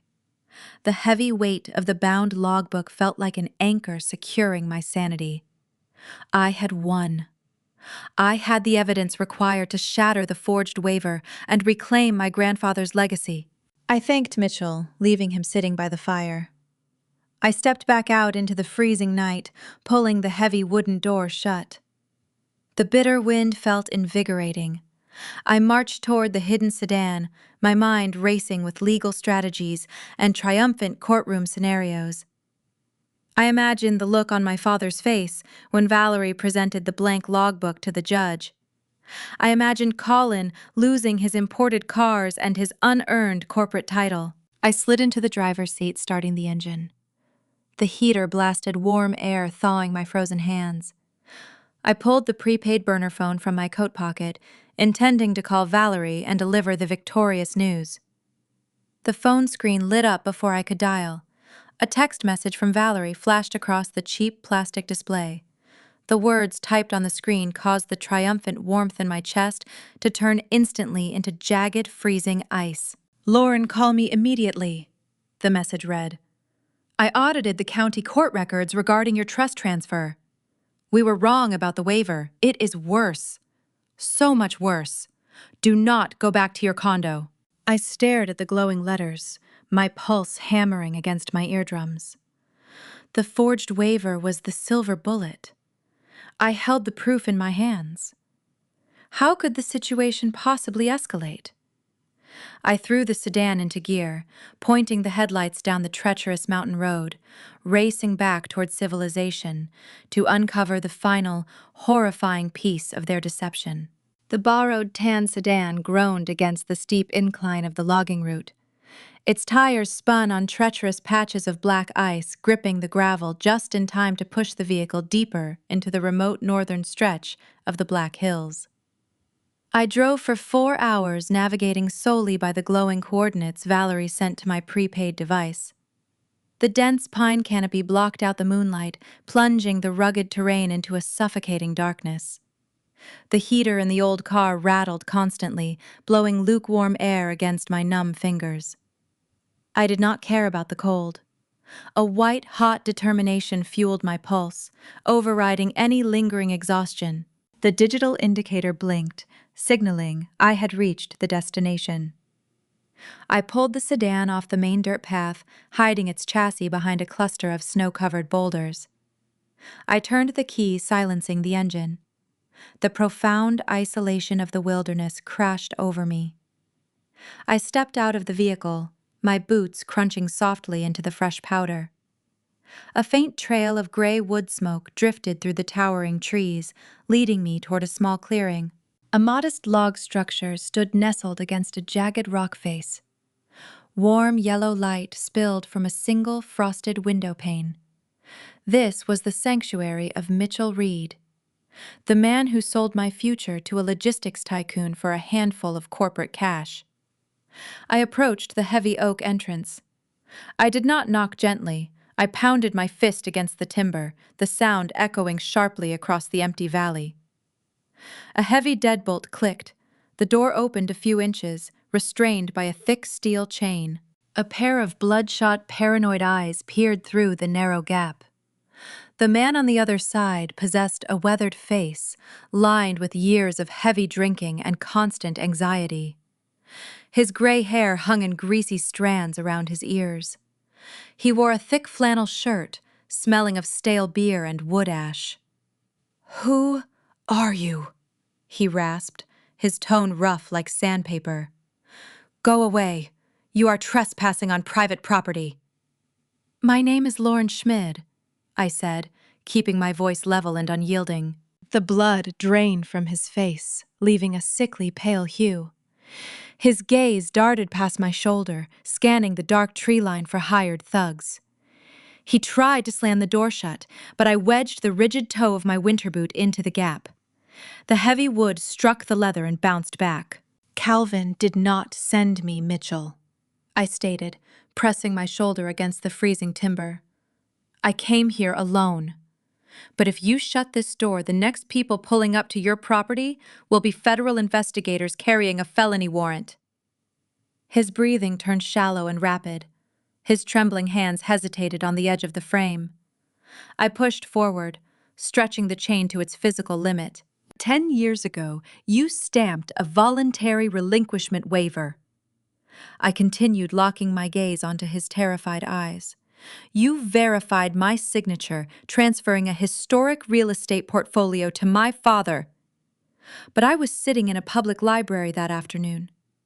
You notarized a blatant forgery. I have the digital scans. I have the trust records. I know exactly what you did." "I do not know what you are talking about," he stammered, his voice cracking. "Leave me alone. I retired a long time ago." I reached into my heavy coat, retrieving my digital camera. I powered it on, bringing up the high-resolution image of the painting stored in the gallery vault. I held the glowing screen up to the narrow opening. "Look at this," I commanded. Mitchell blinked, staring at the monitor. The vivid strokes of cerulean and burnt umber illuminated the darkness between us. The portrait of my 16-year-old self radiated a fierce, undeniable life. "My grandfather painted this," I explained, watching the recognition spark in his tired eyes. "He built the very estate you helped steal. He was a good man who trusted the law to protect his legacy. Calvin hid this painting for a decade. He lied to the Arts Council, claiming I was dead. Right now, my father is filing an injunction to burn this canvas to ash just to cover up the crime you facilitated." Mitchell stared at the painting. His throat bobbed as he swallowed hard. The tough, paranoid exterior began to fracture. He was a man who had spent 9 years hiding from his own conscience, drinking away the guilt in an isolated cabin. The physical proof of the human cost staring back at him broke the final pillar of his denial. "If you help me," I said, softening my voice by a fraction, "I will protect you. My lawyer will broker an immunity deal with the prosecutor, but if you hide behind that chain, I will hand your name to the authorities tomorrow morning. Calvin will throw you to the wolves to save himself. You know he will. You are the only loose end left." A tense silence stretched between us. The wind howled through the pine branches, rattling the frosted window panes. Mitchell closed his eyes, a single tear tracking down his weathered cheek. He unhooked the heavy steel chain and opened the door. "Step inside," he whispered, turning his back to the bitter wind. The interior of the cabin was cramped and cluttered. Empty bottles lined the kitchen counter. A fire crackled in a stone hearth, casting dancing shadows across the log walls. Mitchell walked over to a worn leather armchair and collapsed into it, burying his face in his calloused hands. "Your father paid me $50,000, he confessed, his words muffled by his palms. I was drowning in gambling debts. I was going to lose my house. Calvin brought the waiver to my office. He told me it was a simple internal family transfer. He said you agreed to it, but you were out of town touring colleges. He handed me the envelope of cash and I stamped the paper. I knew it was wrong. The signature looked traced, but I took the money." I stood over him, my heart pounding a steady, rhythmic beat. I needed more than a verbal confession. I needed the silver bullet Valerie described. "Where is the logbook?" I asked. Mitchell pointed a trembling finger toward a loose floorboard near the stone fireplace. "I kept it," he admitted, looking up at me with hollow, regretful eyes. "I let my license expire and I moved up here to disappear. But I kept the journal. I knew Calvin would eventually try to silence me. I needed an insurance policy." I walked over to the hearth, prying the loose wooden board up with my gloved fingers. Beneath the floorboards lay a dust-covered metal lockbox. I pulled it out, setting it on the small wooden coffee table. Mitchell tossed me a small brass key from his pocket. I turned the lock and opened the lid. Inside rested a thick, bound ledger with a faded black cover. I opened the heavy pages, flipping back 10 years to the exact date of my 18th birthday. I scanned the columns tracking the times and the names. The rows leading up to the afternoon were filled with mundane real estate transfers. But the line corresponding to my supposed waiver was entirely blank. There was no signature, no thumbprint, no identification record. It was undeniable proof. The blank line was a glaring, gaping hole in my father's flawless corporate facade. The wall of lies had finally cracked. "I need you to say everything you just told me on camera," I said, pulling my digital device from my pocket and switching it to video mode. "I need you to state your name, your former profession, and exactly how Calvin paid you to stamp a fraudulent document." Mitchell nodded slowly, staring at the glowing red recording light. He cleared his throat, squaring his shoulders. He recited the confession, detailing the $50,000 bribe the missing beneficiary, and the subsequent guilt that drove him into exile. The video captured his regret and his fear, anchoring the legal case in undeniable reality. I saved the file, slipping the camera and the black ledger into my duffel bag. The heavy weight of the bound logbook felt like an anchor securing my sanity. I had won. I had the evidence required to shatter the forged waiver and reclaim my grandfather's legacy. I thanked Mitchell, leaving him sitting by the fire. I stepped back out into the freezing night, pulling the heavy wooden door shut. The bitter wind felt invigorating. I marched toward the hidden sedan, my mind racing with legal strategies and triumphant courtroom scenarios. I imagined the look on my father's face when Valerie presented the blank logbook to the judge. I imagined Colin losing his imported cars and his unearned corporate title. I slid into the driver's seat, starting the engine. The heater blasted warm air, thawing my frozen hands. I pulled the prepaid burner phone from my coat pocket, intending to call Valerie and deliver the victorious news. The phone screen lit up before I could dial. A text message from Valerie flashed across the cheap plastic display. The words typed on the screen caused the triumphant warmth in my chest to turn instantly into jagged, freezing ice. "Lauren, call me immediately," the message read. "I audited the county court records regarding your trust transfer. We were wrong about the waiver. It is worse, so much worse. Do not go back to your condo." The descent from the northern ridge felt infinitely more treacherous than the climb. The text message from Valerie flashed in my mind, repeating its ominous warning. My tires slipped against the frozen gravel, sending a sharp jolt up my spine.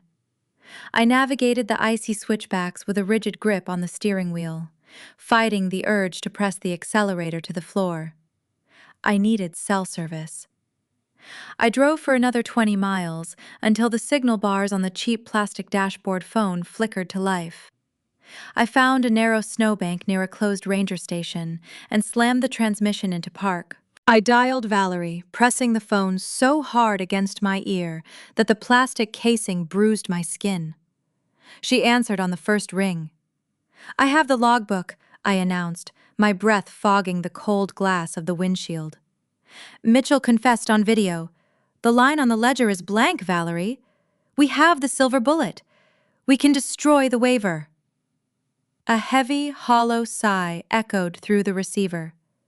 The triumphant rush in my veins slowed. "Lauren, listen to me carefully," Valerie instructed, her tone stripped of its usual razor-sharp confidence. "The waiver does not matter. The forgery is just a decoy. It was a secondary piece of paper they filed to placate a junior bank manager who wanted extra documentation for the trust transfer. I spent the last 3 hours auditing the actual judicial decree that shifted your grandfather's portfolio into the corporate holding accounts." I stared out into the dark timberland, the shadows twisting in the glow of the headlights. "What judicial decree?" I asked, my voice barely a whisper. "It was processed in a remote courthouse 300 miles away in Harding County," Valerie explained. "The records were buried under layers of corporate privacy filings. 10 years ago, on the day after your 18th birthday, your parents filed a highly specific medical petition. They submitted sworn affidavits from a private physician." My chest tightened. The heater blew warm air onto my face, but I felt like I was plunging into a freezing lake. "What kind of petition? They declared you mentally incompetent, Lauren." Valerie delivered the words with clinical precision, but they struck me like a physical blow. "You are under a permanent financial and medical conservatorship. Calvin and Diane are your legal guardians." The air in the cabin turned to lead. My lungs refused to expand. Every strange detail of my adult existence suddenly snapped into a terrifying, nauseating focus. The puzzle pieces interlocking to reveal a monstrous picture. The condo deed bearing Calvin's name. The vehicle registration routed through his firm. The health insurance policy managed by his human resources department. The way my meager freelance earnings were deposited into a corporate server before trickling down into my personal checking account. I had spent 10 years believing my father was keeping me on a financial leash to exert parental control. I thought he was just an overbearing tycoon who wanted to monitor my independence. He was not exerting control. He owned me. Legally, I possessed the exact same rights as a toddler. I was a ward of the state. Every archival contract I had signed, every check I had written, every decision I had made since high school was technically invalid. I was a ghost, not because I lacked ambition, but because the state of South Dakota had officially declared my mind unfit to exist in society. My memory dragged me back to that week 10 years ago. The day before my 18th birthday, Diane had scheduled a surprise family wellness check. She drove me to a private clinic in a wealthy suburb, claiming it was a required physical for my college applications. I remembered sitting in a plush leather chair across from a smiling doctor. He asked me bizarre, leading questions about my stress levels, my social isolation, and my tendency to spend hours alone sketching old buildings. I thought it was an intrusive evaluation. I had no idea I was providing the testimony he would use to strip me of my humanity. "That is why they cut me out of the photographs." I murmured, the phone trembling in my grasp. "That is why they told the Arts Council I was deceased." Valerie stayed silent, allowing me to process the horror. If anyone in their high society circle started asking questions about the missing heiress to a vast timberland fortune, they might stumble upon the Harding County court filings, I reasoned. My voice shaking with unbridled rage. To maintain the illusion to the state, they had to scrub my existence from the public record. They could not have a functional, independent daughter walking around town while claiming to a judge that I was an invalid, requiring 24-hour supervision. They did not just steal your money, Valerie confirmed softly. They legally stole your autonomy. You are a legal phantom, Lauren, and that makes our current situation exponentially more dangerous. I gripped the steering wheel, trying to anchor myself to the physical world. How is it dangerous? I have proof of their fraud. Because Calvin is your legal conservator, Valerie warned, the urgency returning to her tone. He possesses the unmitigated power to order medical interventions on your behalf. The social smear campaign claiming you are having a psychiatric breakdown is not just public relations to save his reputation. It is the foundation for a tactical legal strike. A fresh wave of terror washed over me. He is going to lock me up. He is preparing to have you involuntarily committed to a private behavioral facility, Valerie stated. If the local police find you, they will not see a whistleblower uncovering a multi-million-dollar theft. They will see a concerned billionaire securing his unstable mentally ill ward. The police will hand you directly back to him. If they put you in a facility, we lose all communication. They will drug you into compliance, and the trust will remain theirs forever. The freezing South Dakota night pressed against the windows of the sedan. The sheer magnitude of their evil was incomprehensible. My own mother and father had fabricated a mental illness, bribed a physician, and enslaved their own daughter to steal her birthright. The betrayal ran so deep it carved out my soul, leaving only a hollow, ringing void. How do we fight a conservatorship? I asked, my voice dropping to a low, dangerous pitch. How do I prove I am sane when the billionaire holding my leash tells a judge I am not? I filed an emergency block on any medical transport orders, Valerie replied. It will buy us 48 hours before a judge reviews his request. But we cannot fight this from the shadows anymore. Calvin knows you hired me. His corporate litigators just sent a formal notice to my office. My breath caught. He knows about you. He knows I am representing you, Valerie confirmed. And he is panicking. He requested an emergency mediation session for tomorrow morning at his downtown corporate headquarters. He wants to handle this privately, behind closed doors. He thinks he holds all the cards. He assumes you are terrified and desperate. He thinks I am the quiet girl who shrinks into the background, I noted, staring at the dark tree line. He thinks he can slide a check across a conference table and force me back into the cage. Do you want me to decline the meeting? Valerie asked. We can try to take the logbook straight to the federal prosecutor, but with his political connections and your current legal status as an incompetent ward, it is an incredible gamble. No, I commanded, the freezing ice in my veins transforming into a searing, unquenchable fire. I will not hide in cheap motels and dark forests anymore. I am done running from the people who stole my life. Accept the mediation, Valerie. Tell his lawyers we will be at his corporate office tomorrow morning. Lauren, they are going to try to destroy you in that room, Valerie cautioned. They will use every psychological tactic they've perfected over the last decade. Let them try, I whispered, gripping the black notary logbook resting in the passenger seat. My father built his empire on fragile paper and arrogant lies. Tomorrow morning, I am going to strike a match and burn his entire kingdom to the ground. I ended the call, tossing the burner phone onto the dashboard. I shifted the sedan into drive, pointing the headlights back toward the city. The quiet archivist who allowed herself to be cropped out of the frame was dead. The woman driving down the mountain was the true heir, and she was ready for war.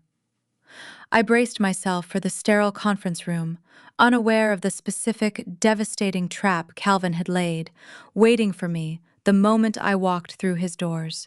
The Schmid Logistics headquarters towered over the downtown Sioux Falls skyline, a monument of glass and steel reflecting the bleak gray clouds of the winter morning. I stood on the sidewalk, watching the busy executives hurry through the revolving doors. For my entire life, this building represented an impenetrable fortress. It was the source of my father's wealth, the engine of his control, and the vault where he buried my independence. I took a slow, deep breath, letting the freezing air fill my lungs. The timid archivist who used to flinch at his booming voice was gone. I pushed through the heavy doors and walked into the lobby. Valerie Pierce waited near the security desk wearing a charcoal suit and holding a slim leather briefcase. She looked like a predator surveying a new hunting ground. She gave me a single, curt nod. We bypassed the reception staff and stepped into the private executive elevator. The quiet hum of the ascending car offered the only sound. Neither of us spoke. We had rehearsed this encounter, dissecting every anticipated legal maneuver and psychological attack my family might deploy. We knew we were walking into an ambush. But they did not know we were carrying the dynamite. The elevator doors chimed opening onto the 32nd floor. A receptionist guided us down a carpeted corridor toward the primary corporate boardroom. The heavy frosted glass doors slid apart, revealing a sterile, expansive room dominated by a polished mahogany table. The layout was designed for intimidation. Calvin sat at the far end, occupying the high-backed leather chair. He wore a bespoke navy suit, his posture radiating smug invincibility. Diane sat to his right, her blonde hair perfectly coiffed, wearing a cashmere sweater that cost more than my annual rent. She held a lace tissue delicately between her manicured fingers, playing the role of the exhausted, heartbroken mother. Colin slouched in a chair near the window, tapping a silver pen against his legal pad. His knee bounced with nervous, frantic energy. Flanking my father were two corporate litigators, men with sharp haircuts and expensive watches who specialized in crushing vulnerable plaintiffs under mountains of legal paperwork. "Have a seat, Lauren," my father commanded, gesturing to the empty chairs opposite him. His tone held no warmth. He spoke to me the way an auditor addresses a glaring accounting error. I pulled out a chair and sat, keeping my spine perfectly straight. Valerie took the seat beside me, placing her leather briefcase flat on the mahogany surface. She did not open it. She simply rested her hands on the clasps, projecting an aura of terrifying patience. "Let us dispense with the pleasantries." The lead corporate attorney began leaning forward and resting his elbows on the table. "My name is Mr. Sterling. We requested this emergency mediation to resolve a sensitive family crisis before it spills into the public record. Your recent actions, Lauren, have caused your parents immense emotional distress. They love you deeply, and they want to ensure you receive the care you require." I stared at the lawyer, refusing to blink. The gaslighting was so practiced, it almost sounded rehearsed. Calvin steepled his fingers, resting his chin on his knuckles. "You are sick, Lauren," he stated, his voice echoing in the quiet boardroom. "We have tried to manage your condition for a decade, but your recent delusions regarding your grandfather's estate have crossed a dangerous line. You vanished into the wilderness. You hired a predatory contingency lawyer. You are exhibiting classic signs of a severe psychiatric break." Diane dabbed the corner of her dry eye with the lace tissue. "We just want our daughter back," she whispered, performing for the attorneys. "We want you to be safe." The dramatic irony hung thick and heavy in the sterile air. They were sitting there, playing the roles of the benevolent, concerned family, holding the strings to my fraudulent conservatorship. They truly believed I was trapped in their narrative. They assumed I was sitting in that chair, terrified of their power, unaware of how deeply they had manipulated the state courts. They thought the forged waiver was their only vulnerability. They had no idea Valerie had audited the Harding County medical petition. They had no idea we held the blank notary logbook. "We can end this nightmare today." Calvin continued, dropping the concerned father facade and shifting into the ruthless tycoon. He reached into his suit jacket, extracting a crisp, customized corporate check. He placed his index finger on the paper and slid it slowly across the polished mahogany. The slip of paper stopped directly in front of me. I looked down. The amount printed on the line was $500,000. Consider this a discretionary care fund, my father offered, his lips curling into a smug, triumphant smirk. You take this check. You dismiss your counsel. You return to your condo and resume your quiet archival work. We will forget this ugly episode ever happened. You will have enough capital to open your little preservation studio and live comfortably. He leaned back, crossing his arms over his chest, his eyes turning dark and lethal. If you refuse this generous offer, the alternative is highly unpleasant. You are a ward of the state, Lauren. I am your legal conservator. I have a medical transport team waiting in the parking garage right now. If you reject this check, I will sign the authorization to have you involuntarily committed to a secure behavioral facility before noon. You will be sedated, monitored, and locked away for your own protection, and I will personally ensure your attorney is bankrupted by frivolous countersuits. The threat hung in the room, cold and precise. Colin stopped tapping his pen, a cruel smile forming on his lips. Diane lowered her tissue, looking at me with cold, vacant eyes. They expected me to shatter. They expected the tears, the begging, the inevitable surrender to their overwhelming resources. I looked at the check. $500,000. To them, it was a cheap price to buy their freedom and retain control of a vast empire. I reached out and placed my fingertips on the edge of the paper. My heart beat with a slow, steady rhythm. The freezing isolation of the northern cabin, the humiliation of the declined debit card, the 20 years of being cropped out of the frame, it all condensed into a single, razor-sharp point of focus. I slid the check back across the table. It came to rest mere inches from my father's hand. You owe me $42 million, I said. My voice did not shake. It cut through the sterile boardroom like a diamond slicing glass. Calvin's smug smirk vanished. The lead attorney frowned, shifting uncomfortably in his leather chair. Colin sat up straight, the cruel smile dropping from his face. "Are you out of your mind?" Colin snapped, breaking the silence. "Dad is offering you a lifeline and you are spitting in his face? You have zero leverage, Lauren. You are legally incompetent." Valerie finally moved. She snapped the brass clasps on her briefcase, the sharp metallic clicks echoing like gunshots in the quiet room. She reached inside and extracted a thick stack of legal documents. "My client is of perfectly sound mind," Valerie announced, standing up and tossing the first document onto the center of the table. It was a high-resolution printed photograph of the blank notary logbook. The blue stamp of Mitchell Reed sat at the top of the page, accompanied by his sworn, videotaped affidavit declaring the $50,000 bribe he accepted from Calvin Schmid. The color drained from my father's face. He stared at the photograph of the blank ledger line. His jaw slacked. The invincibility shattered, exposing the terrified criminal underneath. "You filed a fraudulent, voluntary relinquishment waiver?" Valerie continued, her voice ringing with lethal authority.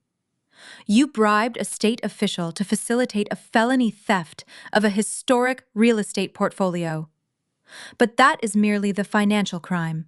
She tossed a second document onto the table. It was the heavily redacted Harding County medical petition, unsealed by an emergency judicial order late last night. "You fabricated a psychiatric evaluation," Valerie stated, turning her gaze toward the lead corporate attorney, who was now sweating profusely. "You manipulated a remote court into granting a permanent conservatorship over a healthy, functioning adult to cover up your embezzlement. You enslaved your own daughter to protect your corporate balance sheet." Diane gasped, dropping her lace tissue. Her hands trembled violently as she gripped the edge of the mahogany table. Colin looked at his father, his eyes wide with rising panic. "Dad, what is she talking about? What logbook?" Calvin remained entirely frozen, staring at the damning evidence laying on the polished wood. The trap he had meticulously designed to lock me away had just snapped shut around his own neck. I stood up, buttoning my coat, looking down at the man who had stolen my life. "I am not going to a behavioral facility today," I told him, my tone echoing the icy winds of the prairie. "You are going to prison." Valerie reached into her briefcase one final time. She pulled out a heavily stamped court order marked with a glowing red judicial seal. She slid it across the table, directly over the rejected $500,000 bribe. "This is a notice of an emergency federal injunction," Valerie declared, serving the paperwork with surgical precision. "As of 8 o'clock this morning, a federal judge has frozen every single corporate account, trust fund, and real estate asset bearing the Schmid Logistics name. Your credit lines are dead. Your routing numbers are suspended. The state has initiated an immediate criminal audit of the conservatorship." My father looked at the red seal. His empire, built on decades of lies and forged paper, was evaporating before his eyes. The financial chokehold had been entirely reversed. "Enjoy your mediation," I said, turning my back on the ruined trio. Valerie and I walked out of the boardroom, leaving the heavy frosted glass doors open behind us. The silence inside the room was deafening, broken only by the frantic, panicked ringing of the lead attorney's cell phone.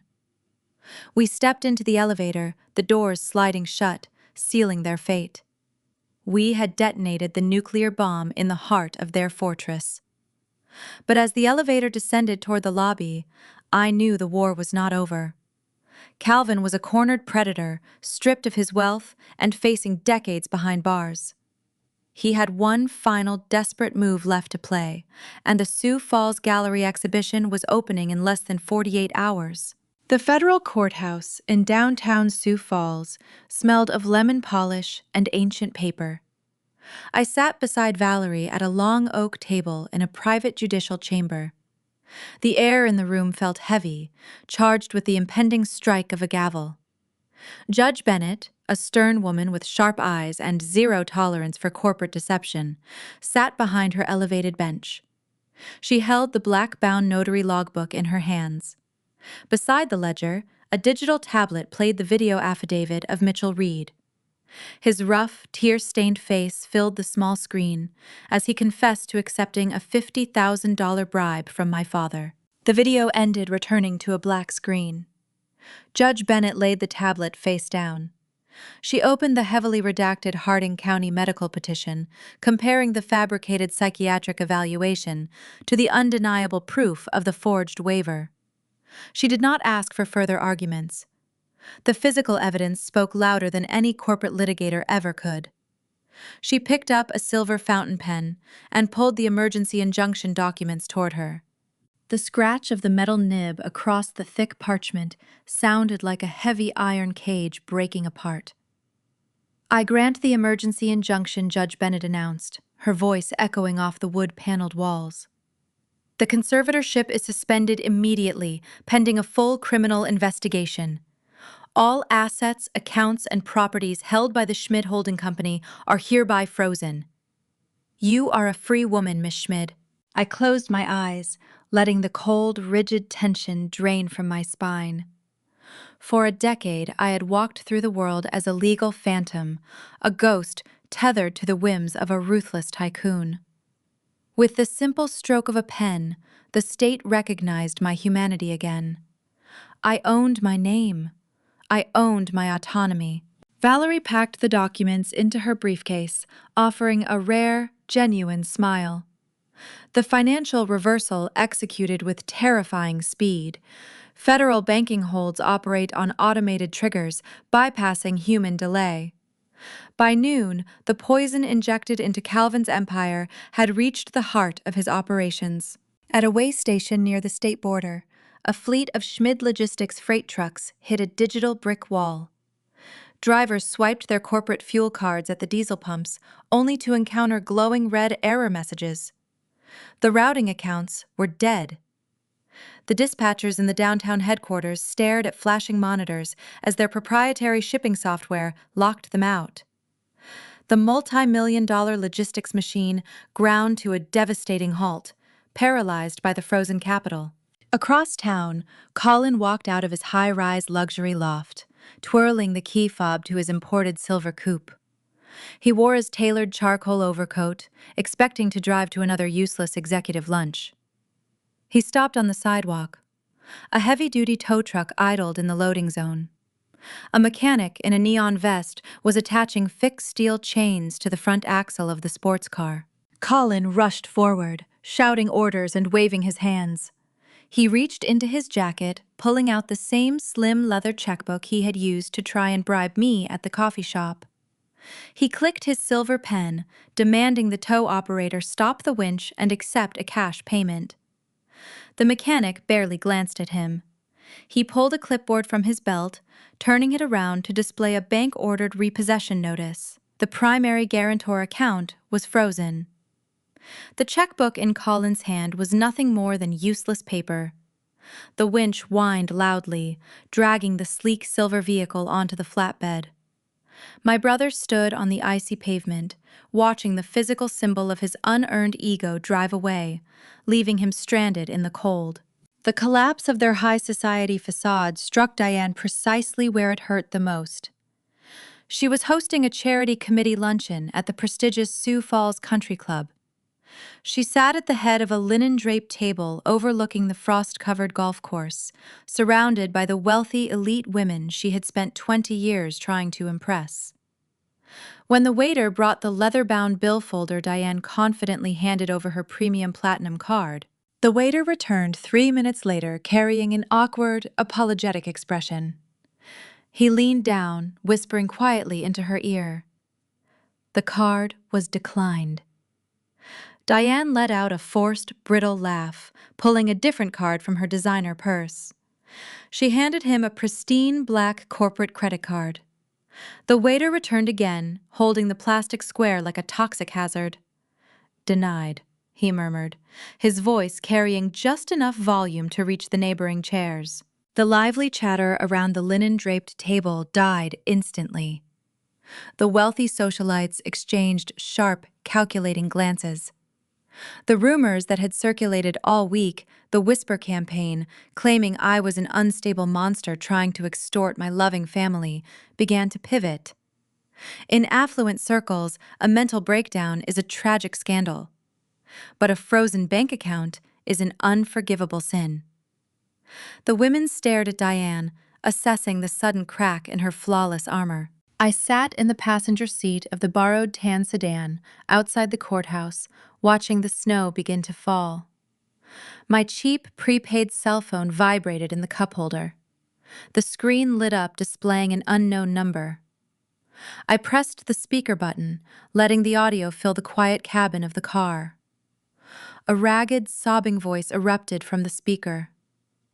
"Lauren, please, sweetie, please pick up the phone." It was Diane. The polished, confident tone she had wielded in the corporate boardroom was entirely gone, replaced by a frantic, breathless hysteria.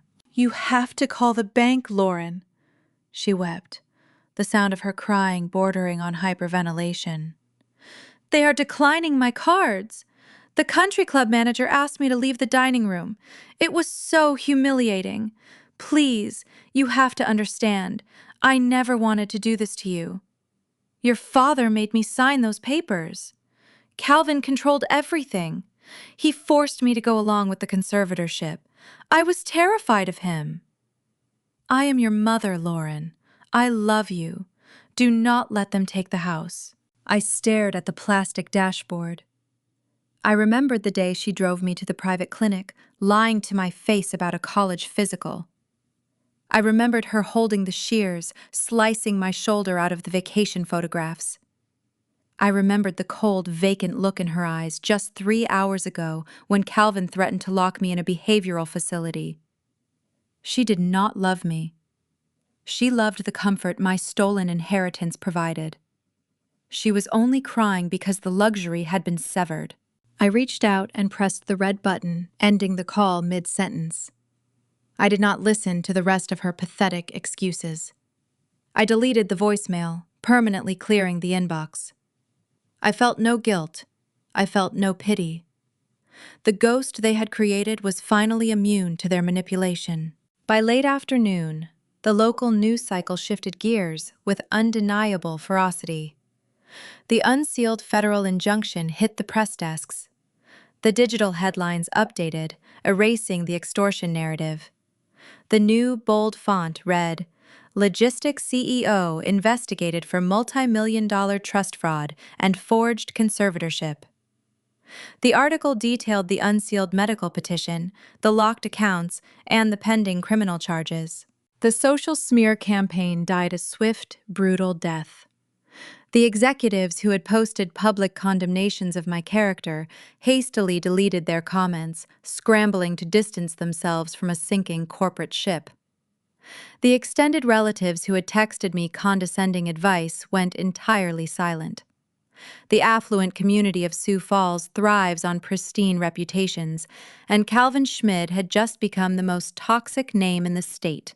They were financially paralyzed, publicly disgraced, and legally exposed. We had torn down the empire they built on my stolen life.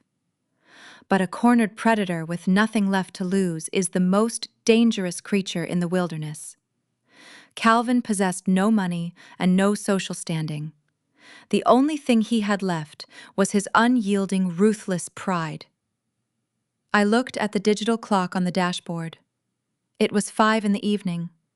The ticking clock had reached 0. The Sioux Falls Contemporary Arts Center was opening its heavy glass doors in 2 hours.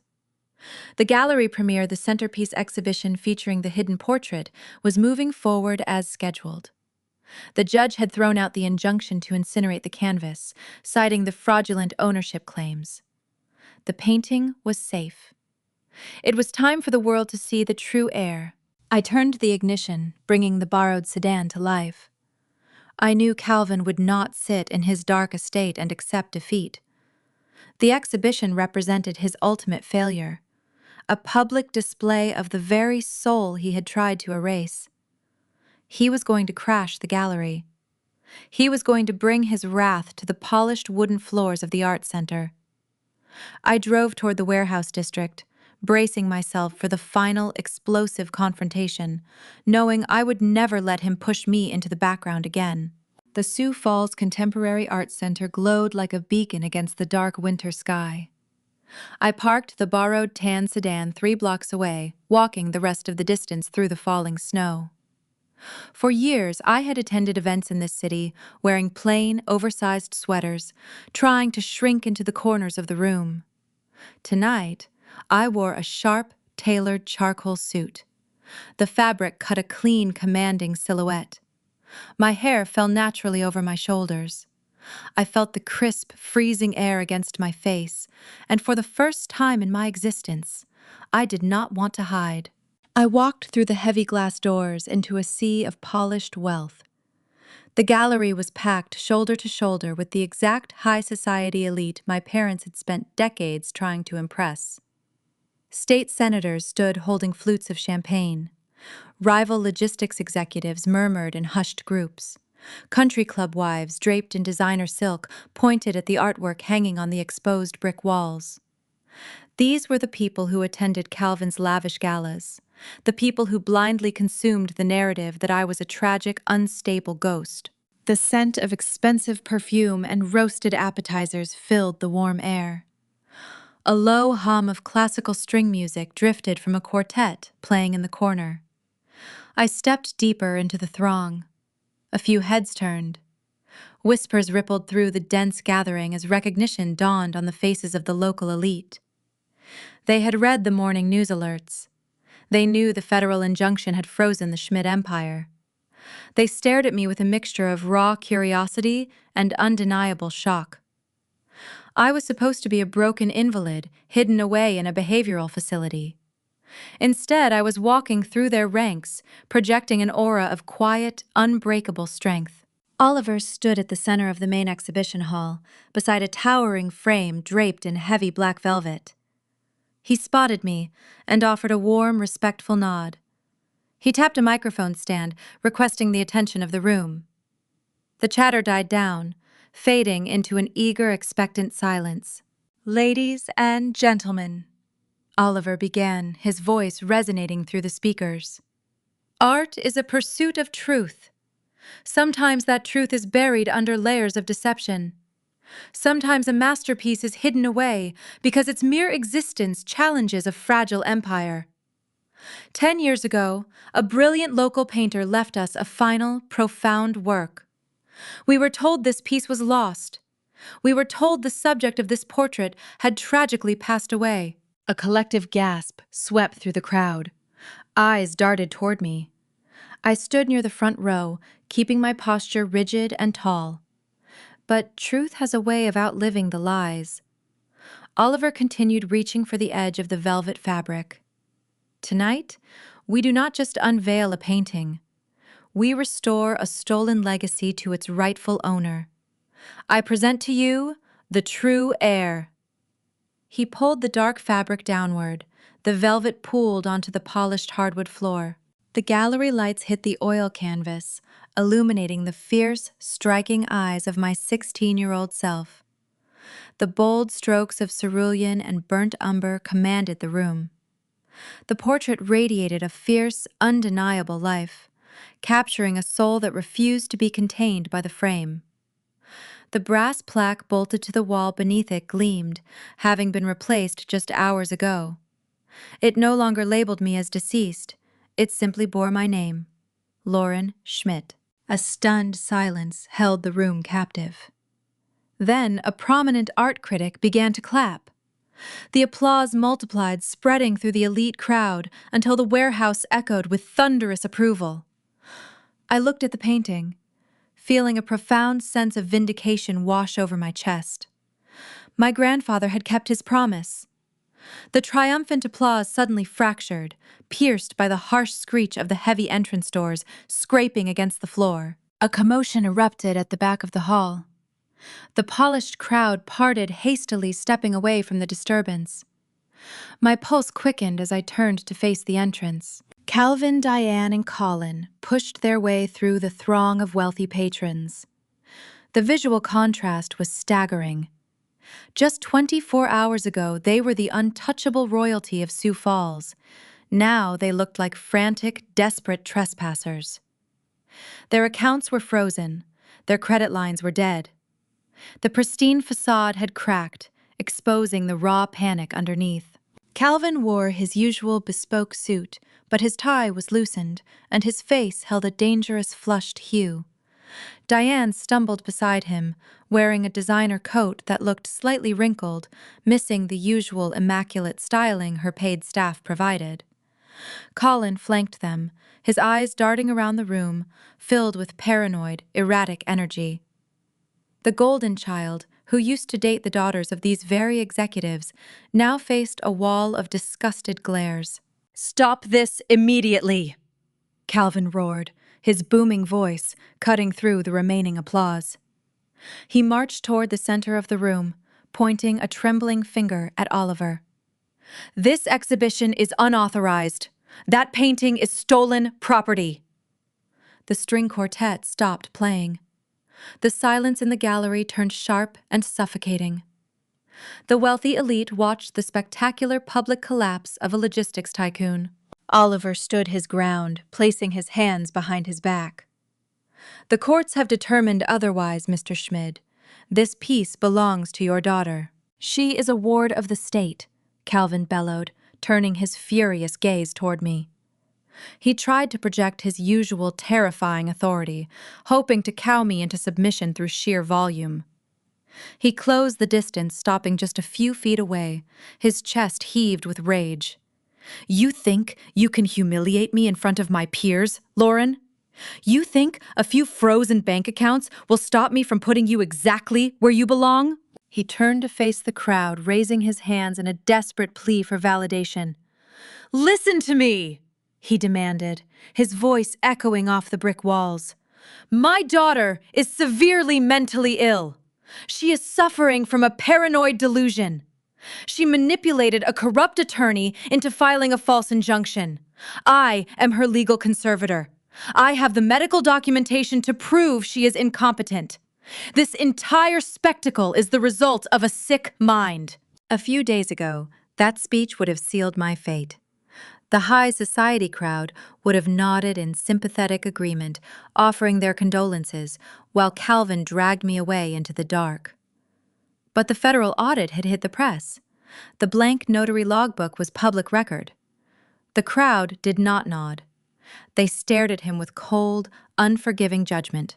Diane stepped forward, clutching her wrinkled coat, her eyes wide with frantic desperation.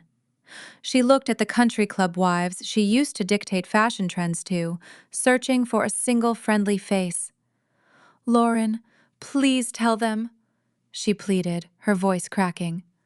"Tell them we were just trying to protect you. Tell them we love you.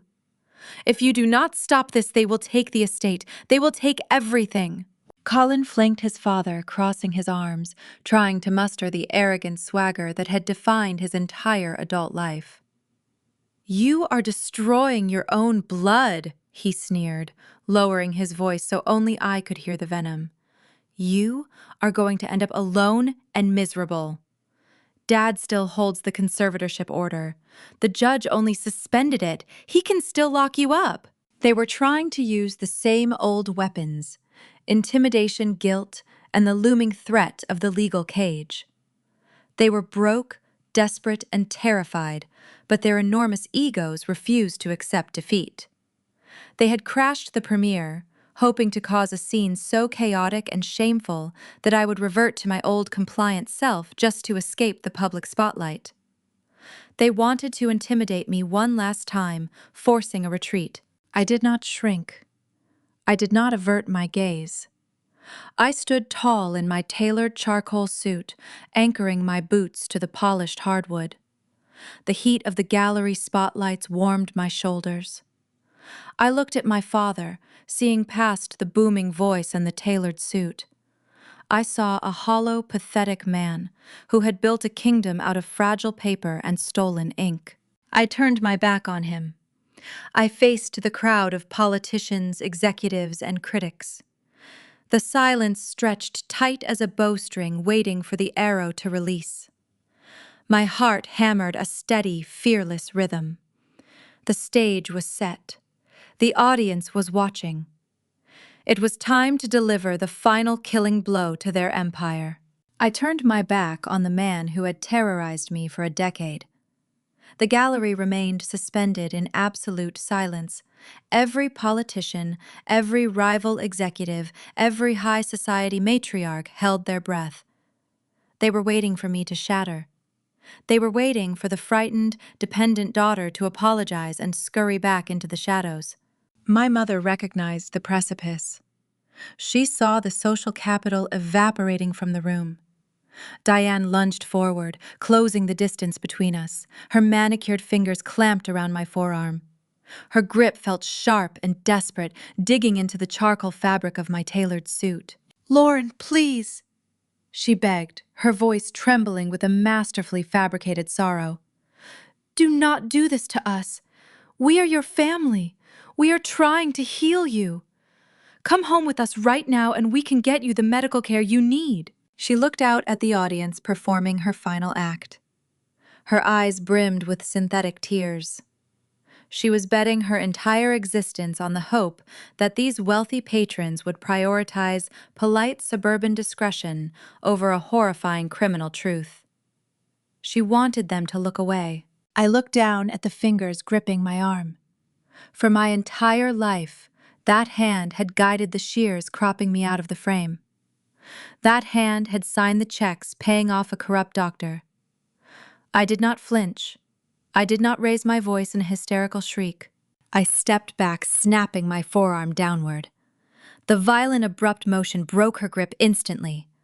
Diane stumbled backward, her heels skidding on the polished hardwood floor. She let out a soft, wounded gasp, trying to maintain her delicate victim persona. "Do not touch me!" I commanded, my voice echoing off the high, exposed brick ceiling. I stepped up onto the small wooden dais supporting my grandfather's towering portrait. The warm gallery spotlights washed over my shoulders, illuminating the canvas behind me. I stood directly in front of the fierce, striking eyes of my younger self. I looked out at the sea of affluent faces. These were the power brokers of South Dakota. They controlled the supply chains, the local legislature, and the regional banks, and they were about to serve as the ultimate jury. "My father claims I am a psychiatric invalid," I announced, projecting my voice so it reached the very back of the expansive warehouse. "He claims I am suffering from delusions. He wants you to believe I am a tragedy to be pitied so you will not look closely at his corporate balance sheets." Calvin lunged forward, his face contorted in absolute rage. "Shut your mouth," he roared, his booming voice cracking under the strain. "Someone call the police. My daughter is having a psychotic episode." Oliver stepped into the aisle, signaling to a group of men in dark suits standing near the exit. 4 broad-shouldered security guards began moving purposefully toward the front of the hall. "No one is calling the authorities for you, Calvin," I continued, keeping my gaze locked on the audience. 10 years ago, my grandfather passed away. He did not trust the Schmidt Holding Company. He knew the logistics firm was hemorrhaging cash and facing imminent bankruptcy. He bypassed his own son and left a vast historic real estate portfolio entirely to me. Millions of dollars in commercial properties and untouched timberland. A low murmur rippled through the crowd. The rival executives exchanged sharp, calculating looks. The myth of Calvin's self-made logistics empire was unraveling in real time. On the day of my 18th birthday, my parents bribed a state notary with $50,000 in cash, I stated, pointing a steady finger at the ruined man standing below the dais.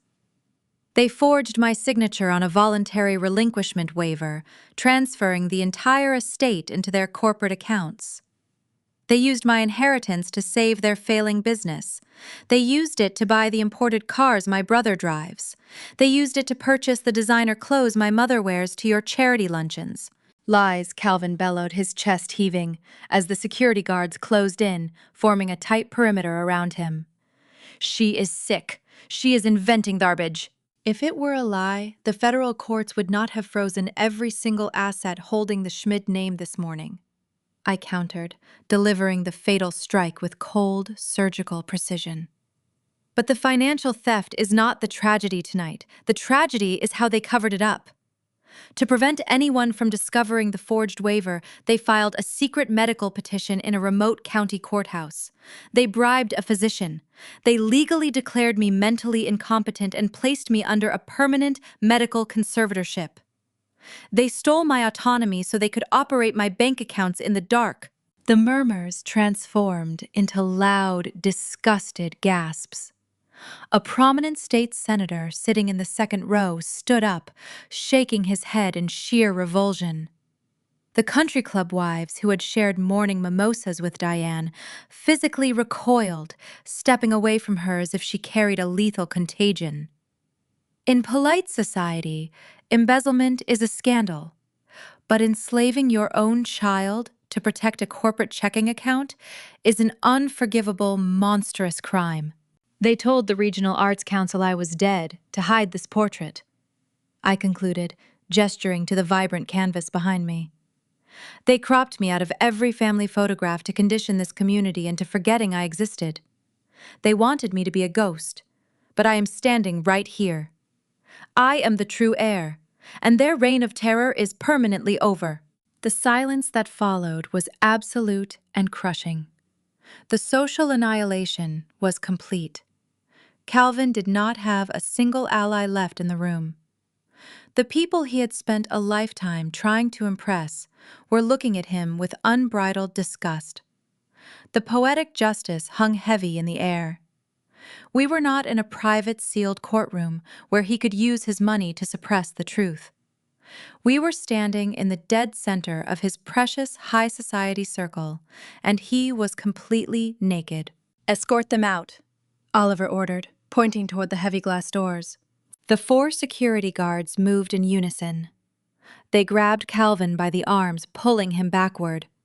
He fought them, twisting and shouting empty threats, but his leverage was gone. Colin shrank away from the guards, terrified of the physical confrontation, turning his back on his father and rushing toward the exit with his head down. Diane burst into genuine, ugly tears. She reached out toward the wealthy women she called friends, begging for a ride home, begging for an ounce of sympathy. Not a single woman moved. They simply turned their backs. The guards marched Calvin and Diane down the long corridor, pushing them through the heavy glass doors and out into the freezing South Dakota snow. The heavy doors slammed shut, sealing them out in the cold. The gallery erupted into deafening applause. It was not polite golf clap applause, it was a thunderous standing ovation.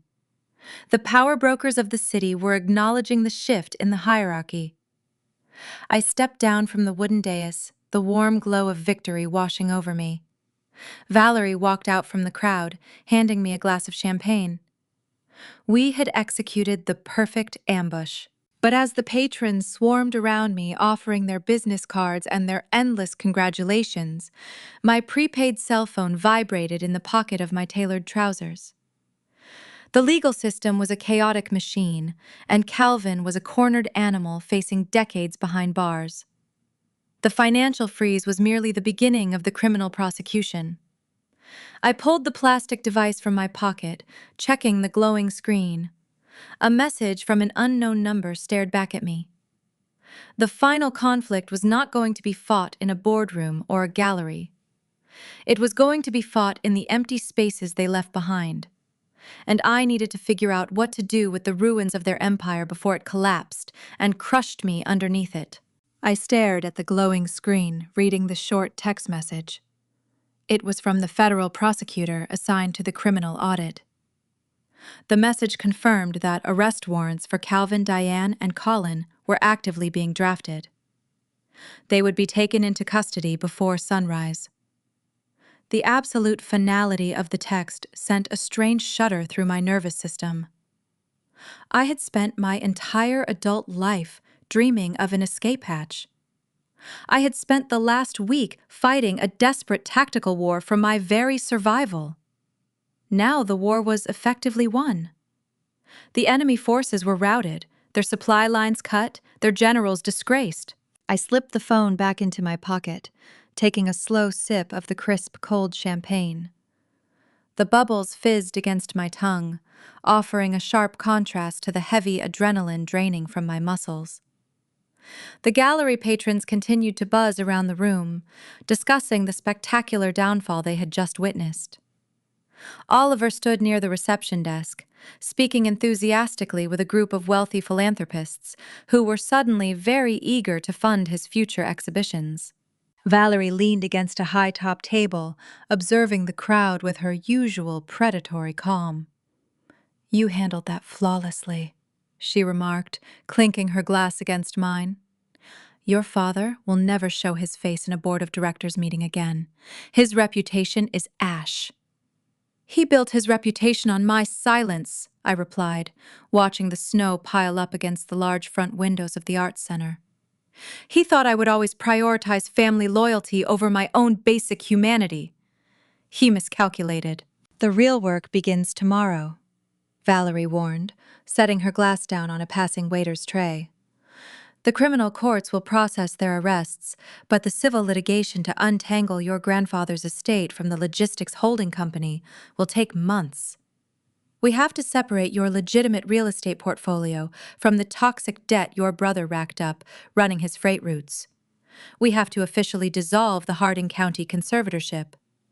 You are going to spend a lot of time sitting in drab government offices, signing endless stacks of paperwork." I smiled, looking back up at the towering oil painting. The fierce 16-year-old girl stared back at me, her chin tilted in defiance. "I do not mind paperwork," I told Valerie. "I am a historical archivist. Sorting through the ruins of old empires is exactly what I do best."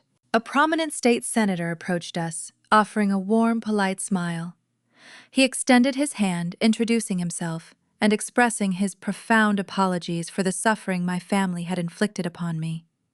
He casually mentioned his connections within the State Historical Society, hinting at potential lucrative contracts for my preservation studio. The shift in dynamics was dizzying. Just a few hours prior, these people would have gladly locked me in a padded room to keep Calvin happy. Now they were eager to align themselves with the newly recognized heir to a vast fortune. I navigated the social interactions with practiced grace, keeping my answers concise and my emotions guarded. I realized the true challenge moving forward would not be defeating my parents. It would be navigating the world they left behind without succumbing to the same toxic arrogance that had destroyed them. I possessed an immense amount of capital and influence now. I had to choose how to wield it. As the evening wound down, the crowd thinned out, leaving only a few stragglers admiring the artwork. The string quartet packed up their instruments, placing them carefully into velvet-lined cases. The silence of the expansive warehouse returned, feeling infinitely lighter than before. I thanked Oliver for his bravery and his relentless dedication to preserving my grandfather's legacy. I stepped out of the heavy glass doors into the freezing prairie night. The snow had stopped falling, leaving a pristine, untouched blanket of white across the city sidewalks. The cold air burned my lungs, filling me with a profound sense of clarity. I walked the 3 blocks back to the borrowed tan sedan, my boots crunching a steady rhythm on the icy concrete. I unlocked the car, sliding into the driver's seat. I did not turn the key immediately. I sat in the dark, quiet cabin, listening to the faint hum of the city. Tomorrow the police would knock on the heavy oak doors of the pristine estate in the Black Hills. Tomorrow Colin would face the reality of a jail cell instead of a corner office. Tomorrow the legal machine would officially sever the chains they had wrapped around my life. But tonight I was simply a woman sitting in a car breathing free air.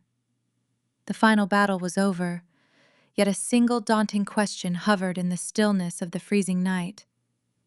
My grandfather had handed me a brush, telling me I was the canvas. I had successfully stopped my family from painting over me, but now the canvas was entirely blank and the palette was in my hands.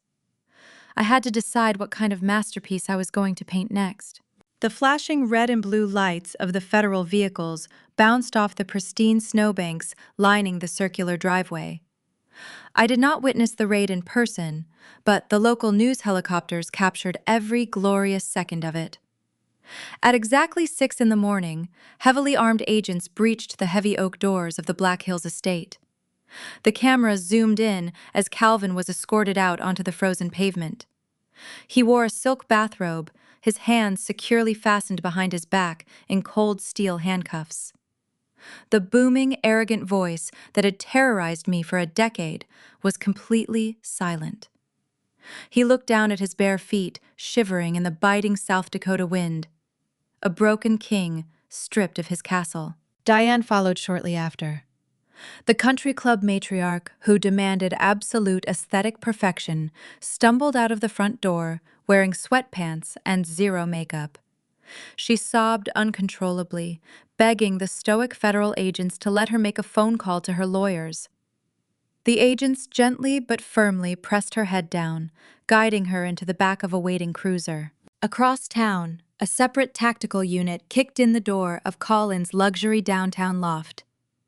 The golden child was dragged into the hallway, still clutching his useless corporate cell phone, frantically trying to dial a bank manager who had already frozen his accounts. The synchronized arrests signaled the absolute eradication of the Schmid logistics empire. The ensuing 6 months felt like a masterclass in forensic destruction. Valerie Pierce operated with surgical precision, dismantling the holding company brick by brick. We spent countless hours sitting in sterile federal conference rooms, sorting through decades of falsified ledgers and illicit transfers.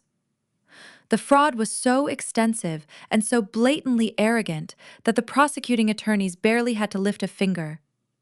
Calvin had built his entire corporate structure on the assumption that nobody would ever dare question his authority. The Harding County judge who rubber-stamped my fraudulent conservatorship faced an immediate disciplinary tribunal and stepped down from the bench in disgrace. The medical license of the corrupt private physician was permanently revoked, followed by a swift indictment for perjury and medical malpractice. I sat in the central courtroom on a warm Tuesday in late April, wearing my tailored charcoal suit. The federal judge struck the gavel, dissolving the medical conservatorship completely. The heavy, invisible chains that had bound my wrists since my 18th birthday shattered into dust. I signed my name at the bottom of the restoration order.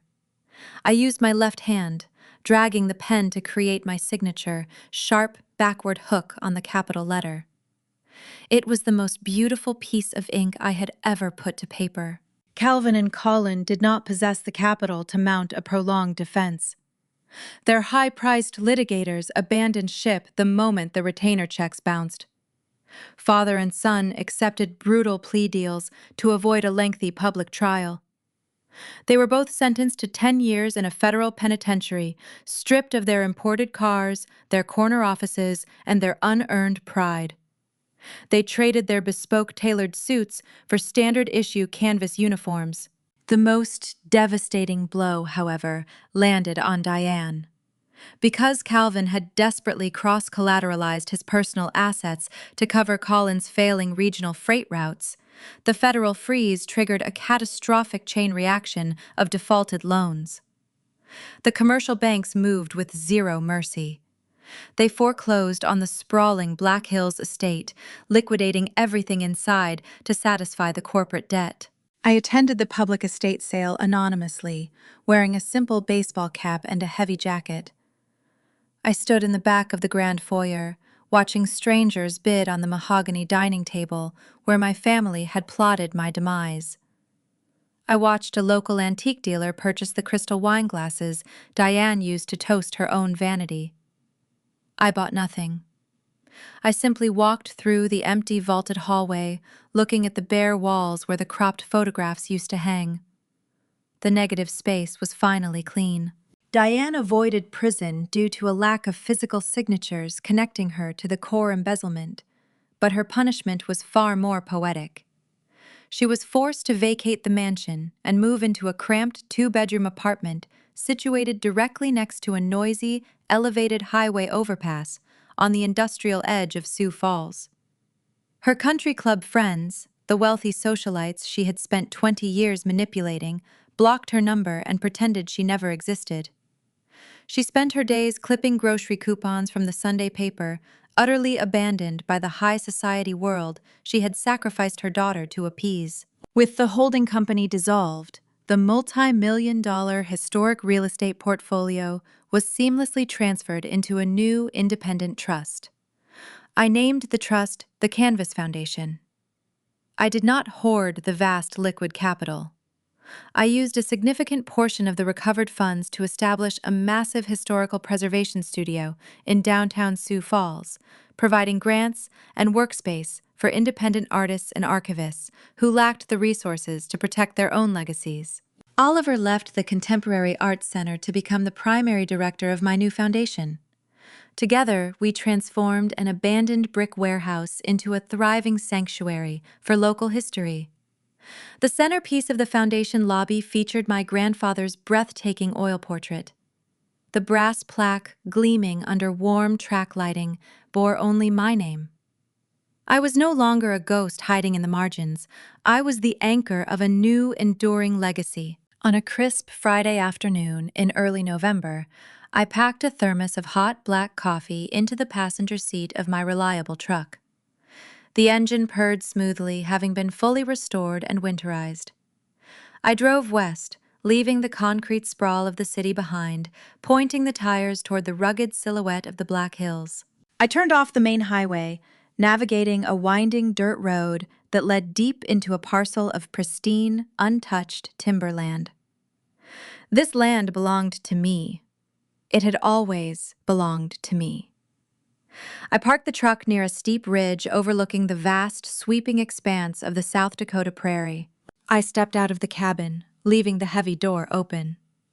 The biting wind whipped across the frozen grass, carrying the sharp, clean scent of pine needles and raw earth. I walked to the edge of the ridge, pulling the collar of my heavy coat tight against my neck. I unscrewed the lid of my thermos, pouring the steaming black coffee into the metal cup. For 20 years, my parents had convinced me that my silence was a symptom of my own weakness. They thought my quiet nature made me an easy target, a pliable resource they could mine for their own selfish gain. They failed to understand that silence is not an absence of strength. Silence is an incubator. It is the tactical space where you study the enemy, memorize their flaws, and wait for the exact, perfect moment to strike. I took a slow sip of the scalding bitter coffee. The heat bloomed in my chest, spreading outward, pushing away the last lingering remnants of the cold decade I had survived. I stood perfectly still, anchoring my boots into the solid, rocky soil. I was entirely alone on the mountain. There were no country club galas, no manipulative dinners, no forged documents waiting in the shadows. The isolation did not feel like a suffocating cage anymore. It felt like absolute, unadulterated peace. I looked out over the endless rolling plains, watching the gray winter clouds shift and break, allowing a single golden ray of sunlight to pierce the horizon. I had torn their corrupt empire down to the bedrock, and from the ashes I had built something entirely my own. I was the sole architect of my justice. I breathed in the freezing frontier air, taking my rightful place in the exact center of the picture. There is a profound, quiet tragedy hidden in the margins of a cropped photograph. For years, Lauren Schmid looked at the polished silver frames resting on her family's mantel and saw only the edges of herself. A sliced shoulder, a floating hand, a ghost pushed entirely out of the picture so that her brother could stand squarely in the center.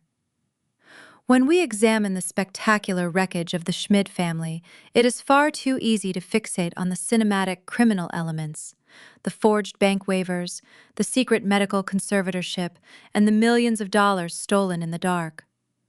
But the true crime, the most devastating and permanent betrayal, began long before a corrupt notary ever stamped a piece of forged paper. It began in the subtle, everyday moments of domestic life.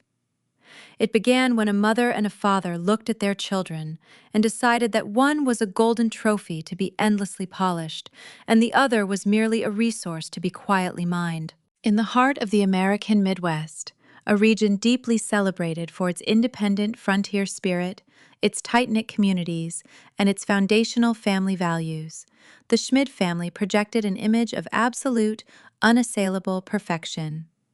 They were the very embodiment of the affluent American dream. But this dream is uniquely susceptible to a specific, insidious kind of rot, when the relentless pursuit of social status and material wealth eclipses the pursuit of character. The traditional family structure ceases to be a sanctuary. Instead, it becomes a corporation, and children are evaluated not as human beings, but as assets and liabilities. The profound lesson unearthed from Lauren's survival is not simply a warning against financial greed. It is a chilling indictment of the catastrophic failure of emotional awareness in parenting. Honesty and fairness in raising children are not just moral buzzwords. They are the essential, load-bearing walls of any healthy family dynamic. Honesty in parenting requires a radical, continuous authenticity. It is the willingness to look at your child and validate their reality, even when it is deeply inconvenient to your own ego. Fairness is the daily, grueling work of ensuring that love is not treated as a finite, conditional currency hoarded by one child at the direct expense of another. Calvin and Diane Schmidt weaponized their affection. By legally declaring their brilliant daughter mentally incompetent and forging her signature to steal her inheritance, they committed the ultimate parental sin. They stole her voice to permanently fund their own hollow echoes. To provide long-term guidance to a child is to possess the courage to see them accurately, to recognize their inherent worth entirely independent of their utility to the family name. True parental responsibility asks, who is this person becoming, rather than what can this person do for me? When parents abandon this fairness to construct a golden child, they do not just crush the marginalized sibling, they fatally handicap their favorite. Colin was handed imported sports cars, hollow executive titles, and endless financial bailouts, but he was never actually taught how to survive. His parents' blind indulgence stripped him of all resilience, molding him into a fragile, frantic man, completely dependent on stolen wealth.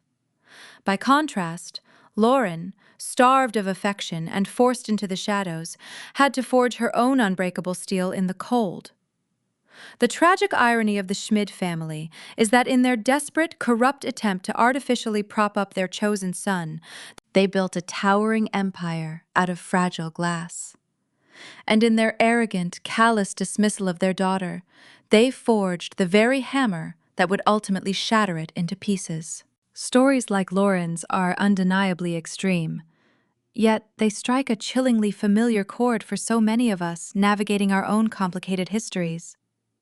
We may not have multi-million-dollar real estate trusts hidden in subterranean bank vaults, nor secret medical conservatorships chaining us to our childhood homes. But how many of us have felt the bitter sting of conditional love? How many of us have been asked to quietly shrink ourselves, to bite our tongues, or to crop ourselves out of the frame, just to keep the peace at the holiday dinner table?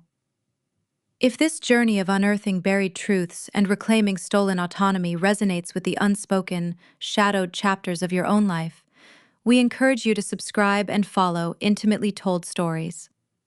We share these raw, unfiltered narratives because the truth of the human experience is often stranger, darker, and infinitely more liberating than fiction. Share this story. Leave a comment about the boundaries you have had to draw in your own life, and join a community that celebrates the unvarnished reality of survival. As we look at the ashes of the Schmidt estate, a father and son in federal prison, a mother banished to a cramped apartment by a noisy highway, we are forced to confront the narratives we have been spoon-fed since childhood. Society relentlessly demands that we forgive our parents because they did their best. We are conditioned by traditional culture to honor our mother and father, to endlessly forgive the transgressions of our kin, and to believe that family is our definitive, unbreakable anchor in a chaotic world. We are told above all else that blood is thicker than water.